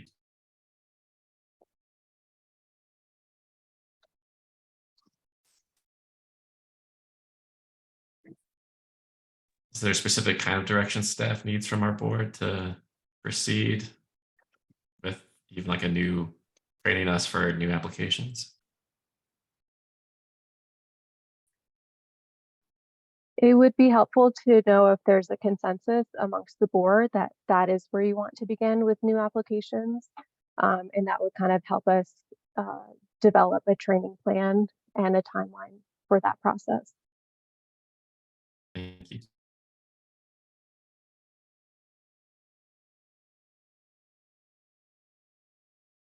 Well, whether or not we read the fine print is what we signed up for. So it's the city's plan for us to do this. Honeymoon's over. It's time to get to work. Is there any reason to believe that the frequency of applications or number of applications will change either for less or more? Especially, well, I'll just leave it at that, open-ended. Well, there is a possibility if, oh, Yeah. I'm sorry, Evan, you can go ahead. No, I was just thinking if we add hospitality, the licensing world Right. changes enormously. And that's a totally novel world where I will say, as an operator in the market, we're pretty well saturated here. The new license applications are often, I believe, and Kristen can correct me if I'm wrong here, it was kind of a function of attrition and new licenses coming in. But I don't know how many genuinely new operations from a cultivation and retail perspective we could possibly have in the city. But we would certainly see a massive influx of hospitality licenses where our regulations to be adopted in whole. I think if council hacks them up a bit and changes our recommendations for the actual regulations for hospitality, we might see less. I think the industry's perspective was that the positions that were being taken in the city were prohibitive to us being able to actually begin hospitality. But I think that if our recommendations are adopted as recommended, there will be a massive influx of hospitality applications in this city, and they will be very complicated. You're talking, those are big. I mean, I was going to add that to my question. Original, when we first started recreational in the city of Boulder, we had a pretty well established process for licensing and applications, and it still took well over 10 months just for the city to get the initial recreational applications issued.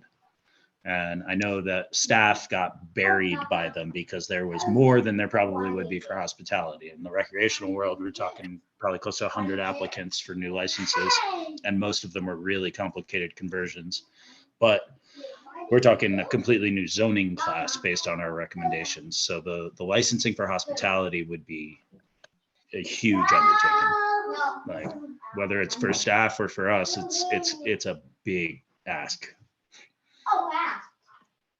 So I know how complicated the applications are, and I know how complicated it is when we move into new zoning districts and new license classes. And I can assure you that's a big job. Is that your? Yeah, I'm assuming that. Okay. Yeah, yes, of course. It's my little ones jumping around in the back. Well, unless someone's opposed, I think we're obligated to take a first step moving forward. Kristen. That's up to the board, and if you feel like you need some more time, I mean, I know it's getting close to 6:30. If you want to continue this discussion and kind of think through what we presented to you today and look through the PowerPoint and the links that were provided, we could put this on the agenda for next month if you want to continue this discussion, or if you're ready to make a decision now, that's great too. So it's up to the board. Well, I was hoping, especially if our meetings could in future potentially get longer, then I would love to get people out here early today. So that's another idea, is to take a look at stuff, think about it for a month, come back and revisit it next month. Yeah, so I would just emphasize to the board members, let's do the homework of like looking at those BLEA meetings and packet, and then come back next meeting with like a suggestions to staff about what we want to take up. Yeah. Kate, you had your hand up. I guess I thought that that's what this was. I mean, I went through the packet and yeah, I mean, whatever the board wants to do, I feel like we could, yeah, whatever the board wants to do. I'm supportive. I think that we could also say, let's go with new applications and as recommended, and let them start building the training plan. And we have, I think at least two of the people that have mentioned something, we say half the meeting, at least topic wise, is advisory and half the meeting is licensing, like a new license training, and we move forward with that. But I don't vote here. Brian? Yeah, I would just say that speaking personally, I'd be ready to begin trainings next meeting for May on new application review for myself, but I'll let other members speak.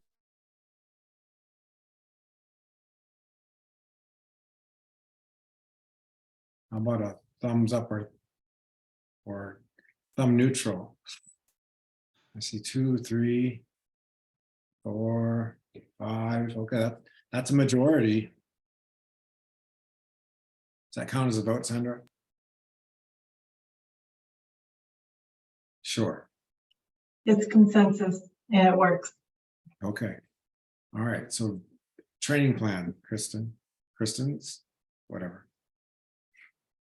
We will put something together for you for the next meeting. All right. Are we ready to move on to item number 7? Can I just add that it would be helpful for the board to come back and provide some guidance on this first question that Kristen presented in terms of the scope. So if you can give that some thought and come back at some point and share that with us, I think that would be helpful in being able to prepare staff perspective.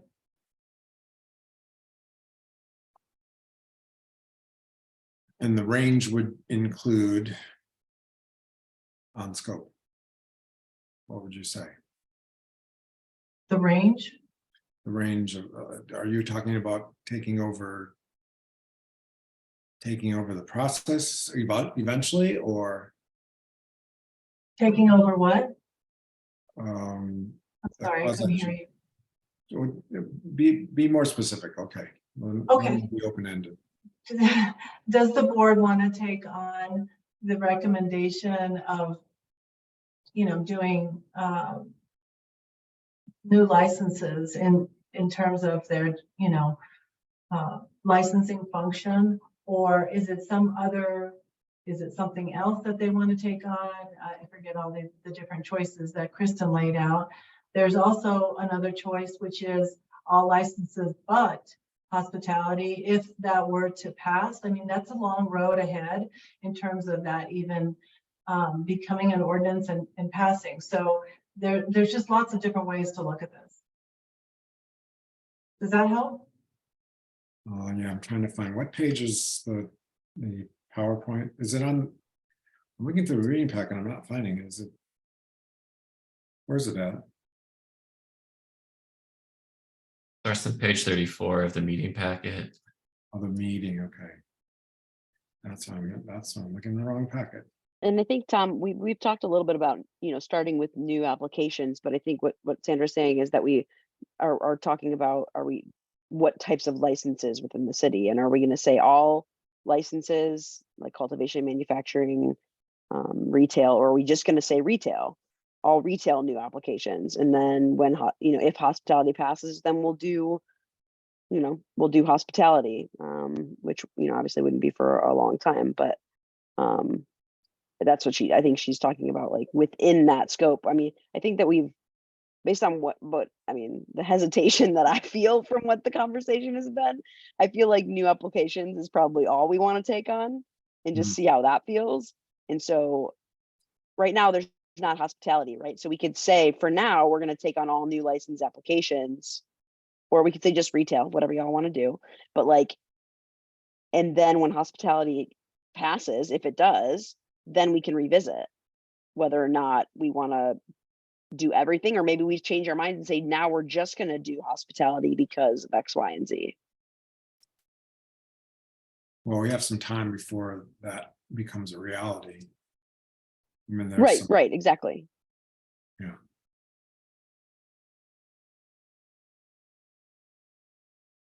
So do we have to give you more guidance today, Kristen? I mean, we start with what's in front of you,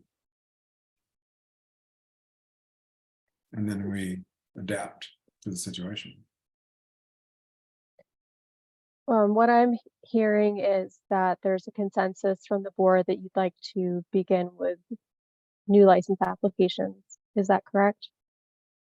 I believe so. So we will go ahead and start developing some training plans based on that. And if that is going to change, or if you want to provide greater detail to the types of new license applications, please let us know. Okay. Anything more on that? That's all from staff. Thank you. Okay. Sandra, you're up next anyways. I think I've talked enough tonight, so I don't have anything to add. Thank you. I've got to go back and find my agenda now. Regulatory licensing offices.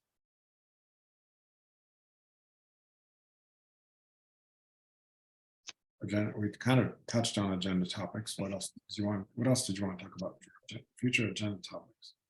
Well, we have our list of future agenda topics, so we'd like to get a little bit of guidance from the board on what you'd like to see for your agenda next month. So I'll go ahead and share this ongoing list that we have, and if there's anything in particular that you'd like to put on the agenda for the next meeting, that would be really helpful to hear.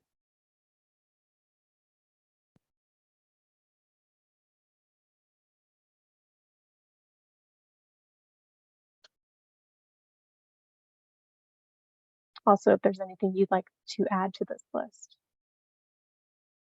Is there more? If you scroll down, is there? I figured there's more. Yes.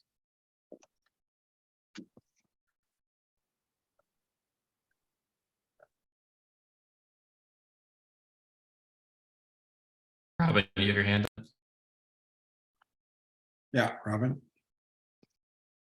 Thank you. I know this list is not in any particular order, but I would so love to put together a presentation on cannabis hyperemesis syndrome and do it in a panel type presentation. And what I would suggest is that that I could speak and tell you the more details on the story of what happened to my person and what he experienced, and then what we learned from there. And then also have somebody maybe from CDPHE or an ER doc kind of discuss what they're seeing in the ER and the work to develop a code for cannabis hyperemesis. And then I would love to invite, and I don't know if maybe Evan has an idea on this, but maybe somebody from the Responsible Retailers Association who might be willing to engage with us in a brainstorm about a PSA. Because, and when you learn more about the syndrome, you'll understand, but CHS is incredibly treatable. It's very easy to treat if the person who's experiencing it believes that there's a chance it could be caused by their use of cannabis. And a PSA could be really helpful to that end. There's a lot of mixed messaging and confusion, I would say, that prolongs these illnesses at great financial cost to families and a lot of suffering really for people. So I know many of you have some experiences you might be able to share. I would envision this being a 40-minute presentation with a bit of a brainstorm toward the end. And I'd be glad to try to pull that together for May or for June. I'd love June, but if we needed something for May, I could do that then. Kristen, you have control of the screen right now, is that right? Yes. It was RAR something related to responsible retailers? Yes, and that's Nathan Dewey. And I don't know if Nathan is an expert in that specific topic, Robin. So we could reach out to him, but you might want someone, if that's the subject matter, there may be a better contact for you. I mean, it might be really nice to have a introduction if somebody could introduce me and to him to just talk about what I'm hoping to bring forward in a presentation and see if he has any interest in engaging. Absolutely, Robin. I'd be happy to make that introduction.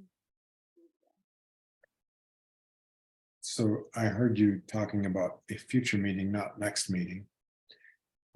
Brian, is there, I know that I didn't get a chance to read everything about that article you sent around about new technologies to measure intoxication. Is there anything substantive that could be brought to the forefront? Is this the road safety literature review? Yeah. I just included that in the reading packet. I wasn't prepared to talk about that for a whole advising portion of a meeting. Okay.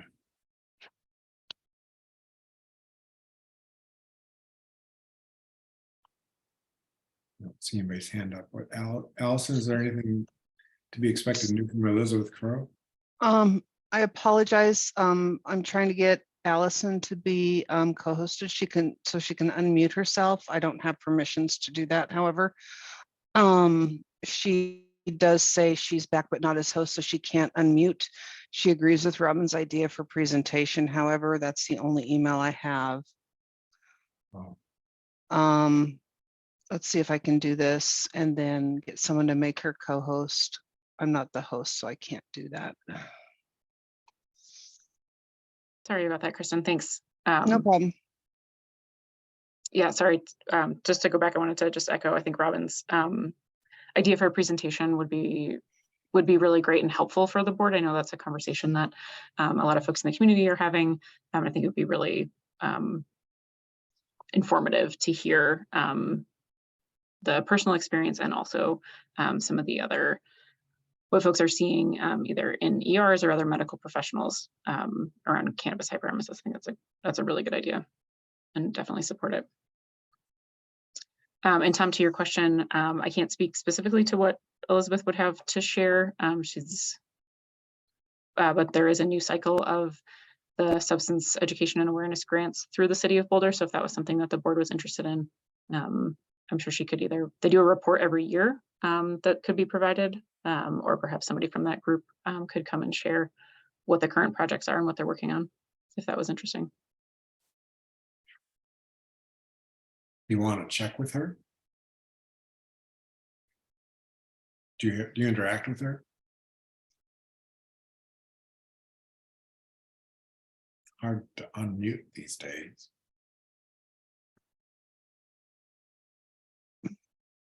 Sorry.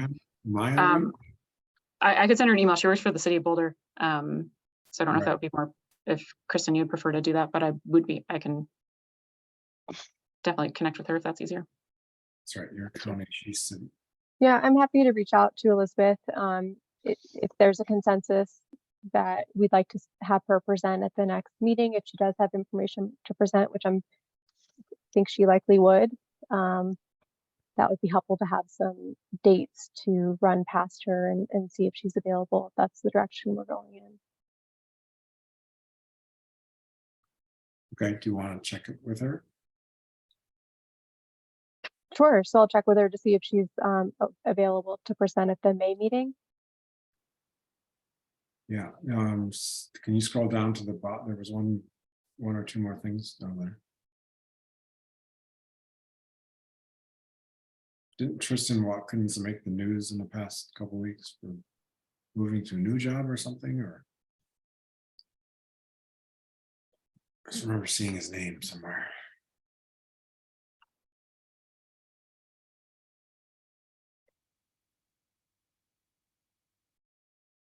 I think he was just promoted. So, according to his LinkedIn, he's still with Colorado Office of Economic Development, International Trade.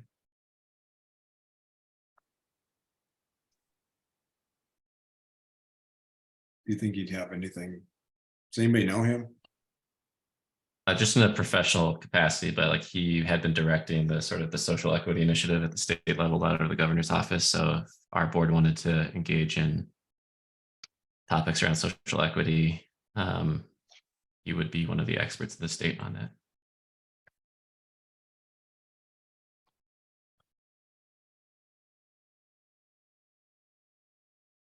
Does anyone else know him any better than Brian? Which sounds like is business related, but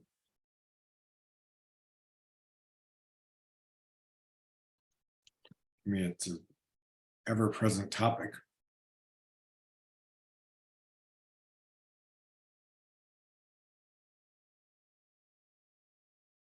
Does anybody else have any ideas for next meeting?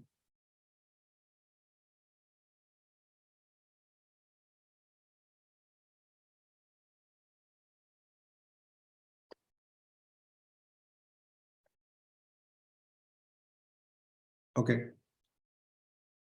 Oh. Go Somebody, ahead, Ethan.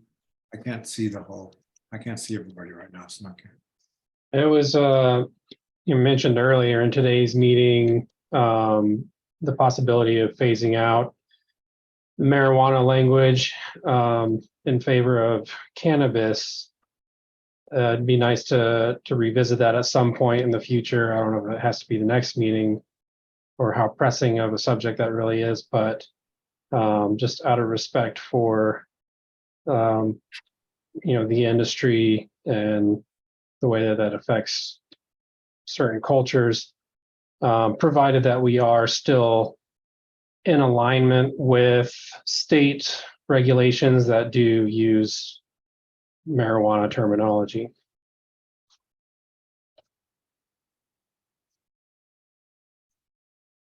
Would that dovetail with Tristan Watkins from the Cannabis Business Office and issues of social equity?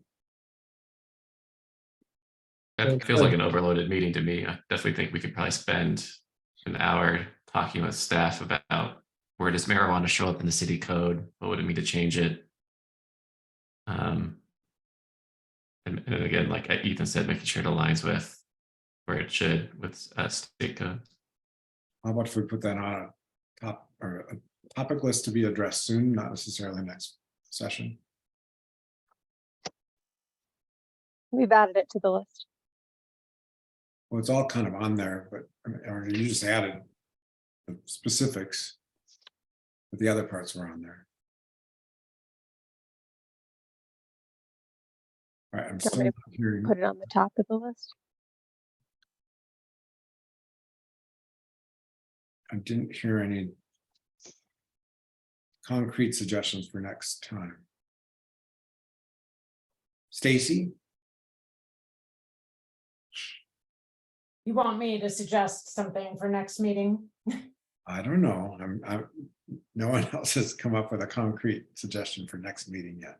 Well, Robin had, I don't know, I'm definitely No, not she was putting suggesting you on the the- spot, but Robin had offered to share her more personal aspects of the story. If that's not something that would require work you don't have the time to do before next meeting, maybe that would be a good way to time it. I could actually pull it together for next meeting. Okay, I heard what I mean, I'm curious because I know it's a heavy influence on Robin's decision-making, opinion, et cetera. And so, at least it would help us, I think, to hear the experience of a very important stakeholder, in this case, who is influential. I've been wondering, to be honest, what has pushed your opinion where it is. So I think it would be really useful. Otherwise, what else? I'm gonna have to keep thinking about that. So Robin, I'm now hearing you say something other than I heard you say May or June. Are you game for? Today's our next meeting, right? I guess it is. Yeah. Wow. When did that happen? No, it happens quick. All right. Do you want to do something, maybe not a 40-minute thing, but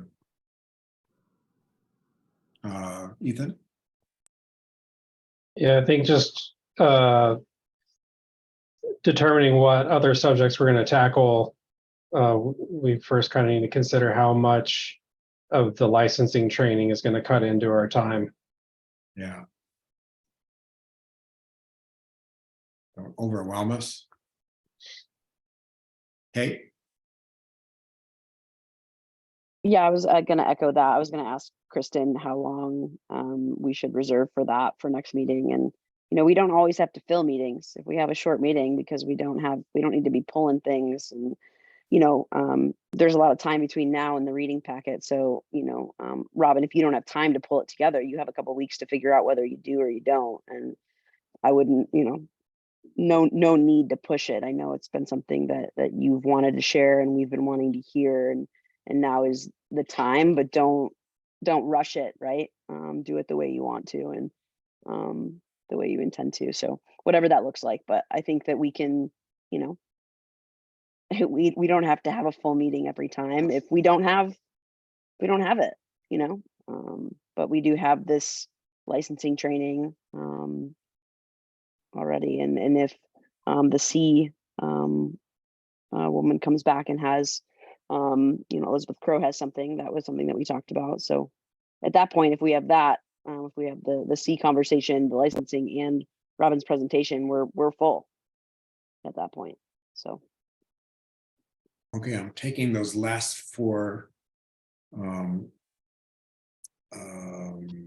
proposals as a consensus motion. Robin can put something together. She has 2 weeks to figure that out. And if not, then we're good. And if Elizabeth Crow, which Kristen's going to check with. I think just a note for Elizabeth, I think it would be helpful if there were specific questions or items that the board had. To Kate's point about being able to use the board's time well and to use Elizabeth's time well. How is it listed? I can't, oh, there it is, okay.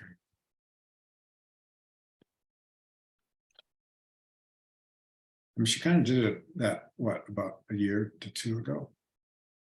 Yeah, I would just add that to Allison's point, I would just say, like, if the board could request an update on, city's efforts related to substance education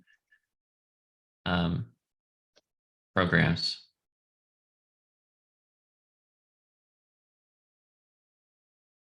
Robin? And I'm just wondering if maybe that's a separate meeting. If we're, setting our meetings up where you have a subject that has a presentation, and then a portion of it for training, and then a portion of it eventually for considering a license application. Maybe one subject matter is enough, unless of course there's some sense of urgency that we need to cover too. But I think just having the one is that's what I would prefer. Okay. I really was trying to get you folks out early tonight. I really was. When we're thinking of these topics to put on agendas, especially for the May meeting, since the May meeting is Monday, May 1st, staff have to have the agenda finalized and to the daily camera by April 12th. Wow. just to give you guys kind of a time frame. That's 9 days from now. Mhm. Okay. Your timeline just got shorter, Robin. I'm comfortable with that. I mean, I'm comfortable to committing to bringing a presentation. I think, Right. yeah. Okay. Brian, did you guys have a discussion about 9.2? So on holding an election for a chair and vice chair, I don't think our board has ever passed any resolution or policy or anything sort of governing how long our terms of as chair and vice chair are, if they're staggered, how we want to conduct elections. And so I think that's just a matter that we should discuss at a future meeting. Now that we've got Ethan on board and a lot of our terms are sort of now pushed out for a couple more years. Again, it's just a matter that we should discuss. Unless I got something wrong in that statement, staff. Is there any rules governing how we should elect our chair and vice chair as a board? There are no rules related to the frequency. It's common for the BLA, for example, when they add new members to take that opportunity to vote on the chair and vice chair, even if there's no change, but that's not something that's mandated by the current rules for CLAB. So we can discuss that next month. Yeah, so I would just invite us all to think about how we want to conduct elections for chair and vice chair going forward. If you want to be candidates, and so on, we can revisit this in May. Okay, and then 9.3. What's that about? Zoom format change. Hi, yeah. So the Zoom format is going to change in starting in May. So right now we're conducting hearings through Zoom meetings, and the city is requiring that all boards go to conducting hearings through Zoom webinar. So you guys are going to see your meeting look a little bit different. It's going to take a little bit longer for you to get added into the meeting as a presenter is what the board members will look like. So I don't know if anyone has ever attended a Zoom webinar. If you're interested in kind of seeing what it would look like, Zoom itself has like a ton of trainings on everything that they offer. So you can check it out on their website if you want. I also can provide some links in next month's packet so that you can kind of be prepared for what it will look like. But members of the public will no longer have like their little box with their name on it with their camera turned off. Members of the public will just be in like a public viewing room, essentially. They won't be able to turn their cameras on or unmute themselves. And only board members will be able to turn their cameras on and unmute themselves once promoted to what is called presenter. That's just what they call it in webinars. So I just wanted you guys to know that the format will be changing. It's not any different for you all once you're in there as presenter. It will just look different. You won't really see, it won't look the same as it does now. You won't be able to see everyone's name like you can currently, except for unless they're presenters. So you'll be able to see like what board members are there, but you won't necessarily be able to see what members of the public are there. And then the other thing about this that's really important for everyone to know is that you, once you're entered into the meeting is started. So there's not going to be a waiting room for me, the host, to like let people in. So once you're in there and once I promote you as presenter, like anything you say or anything that's on your camera or anything like that will be seen by anyone, including members of the public that are in the meeting. So there's not going to be like a pre like little meeting waiting room type of thing. It'll just go right to the meeting. So I just wanted everyone to be aware that it's going to change. It's not going to be any different for you all, but I will include some links in there so you can kind of see what it's going to look like. And then your commands and things like that will all pretty much be the same, like your mute, unmute, turn camera off, all that will be the same, but it will look a little bit different in terms of seeing what members of the public are here. And when you enter the meeting, anyone can see or hear you immediately instead of having the waiting rooms. if you have any questions about that, feel free to let me know. You can also send me an email if you have questions throughout the month. Can I still be in the tea house? I think you will still have some background options, yes. I was actually at the tea house yesterday. The tea house is having its 25th birthday. You know, way back when it was shipped over here in 2000, and it was in 2,343 pieces. And initially people were concerned that there were going to be listening devices planted in the tea house that would listen to people sitting and drinking their tea. So there was a bit of a political fight about that, but times have changed. It's a cool place though. Yeah, now we just carry around the listening devices in our pocket. Exactly. Thank you, Evan. All right, anybody have any other items? Brian, anyone? I just shared this article in the reading packet. This is a nice review article on, I think it's 30 different studies, that the relationship between cannabis legalization and road safety. And so again, sort of 22 of each study has different pros and cons, limitations and opportunities. But again, this is just like a nice kind of review and synthesis across all these articles and scholarship about the relationships between cannabis legalization. Top line finding is that you're just judging purely on the number of studies. 22 of the 29 studies showed negative effect of legalization on road safety, and 7 studies show no increase in traffic accidents or number of hospital visits following legalization. And they unpack that different kinds of ways.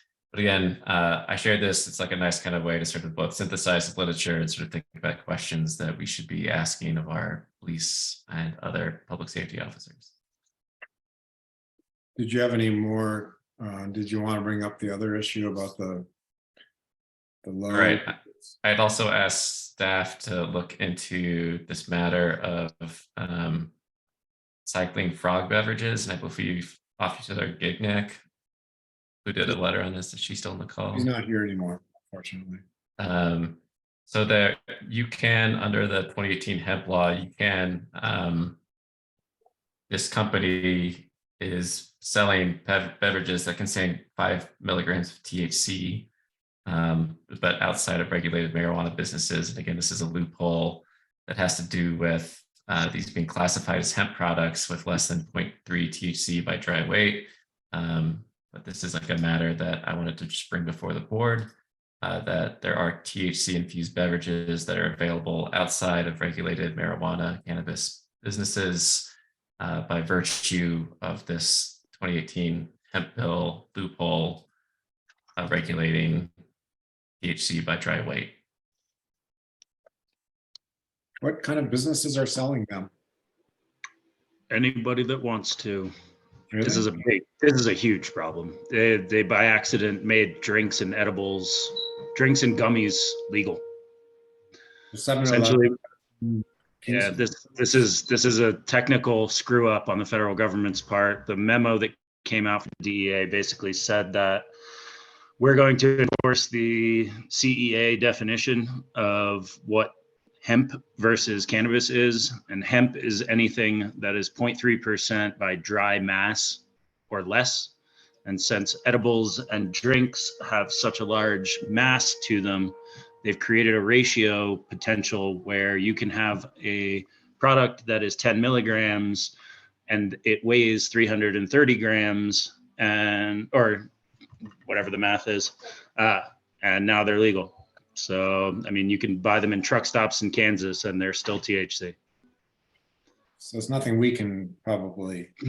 The state of Colorado has essentially already made them illegal for us to bring into our operations at all. They can't break the threshold of any of our licensed businesses, but they also can't, as current standing, can't be regulated out of just your local convenience store selling them. So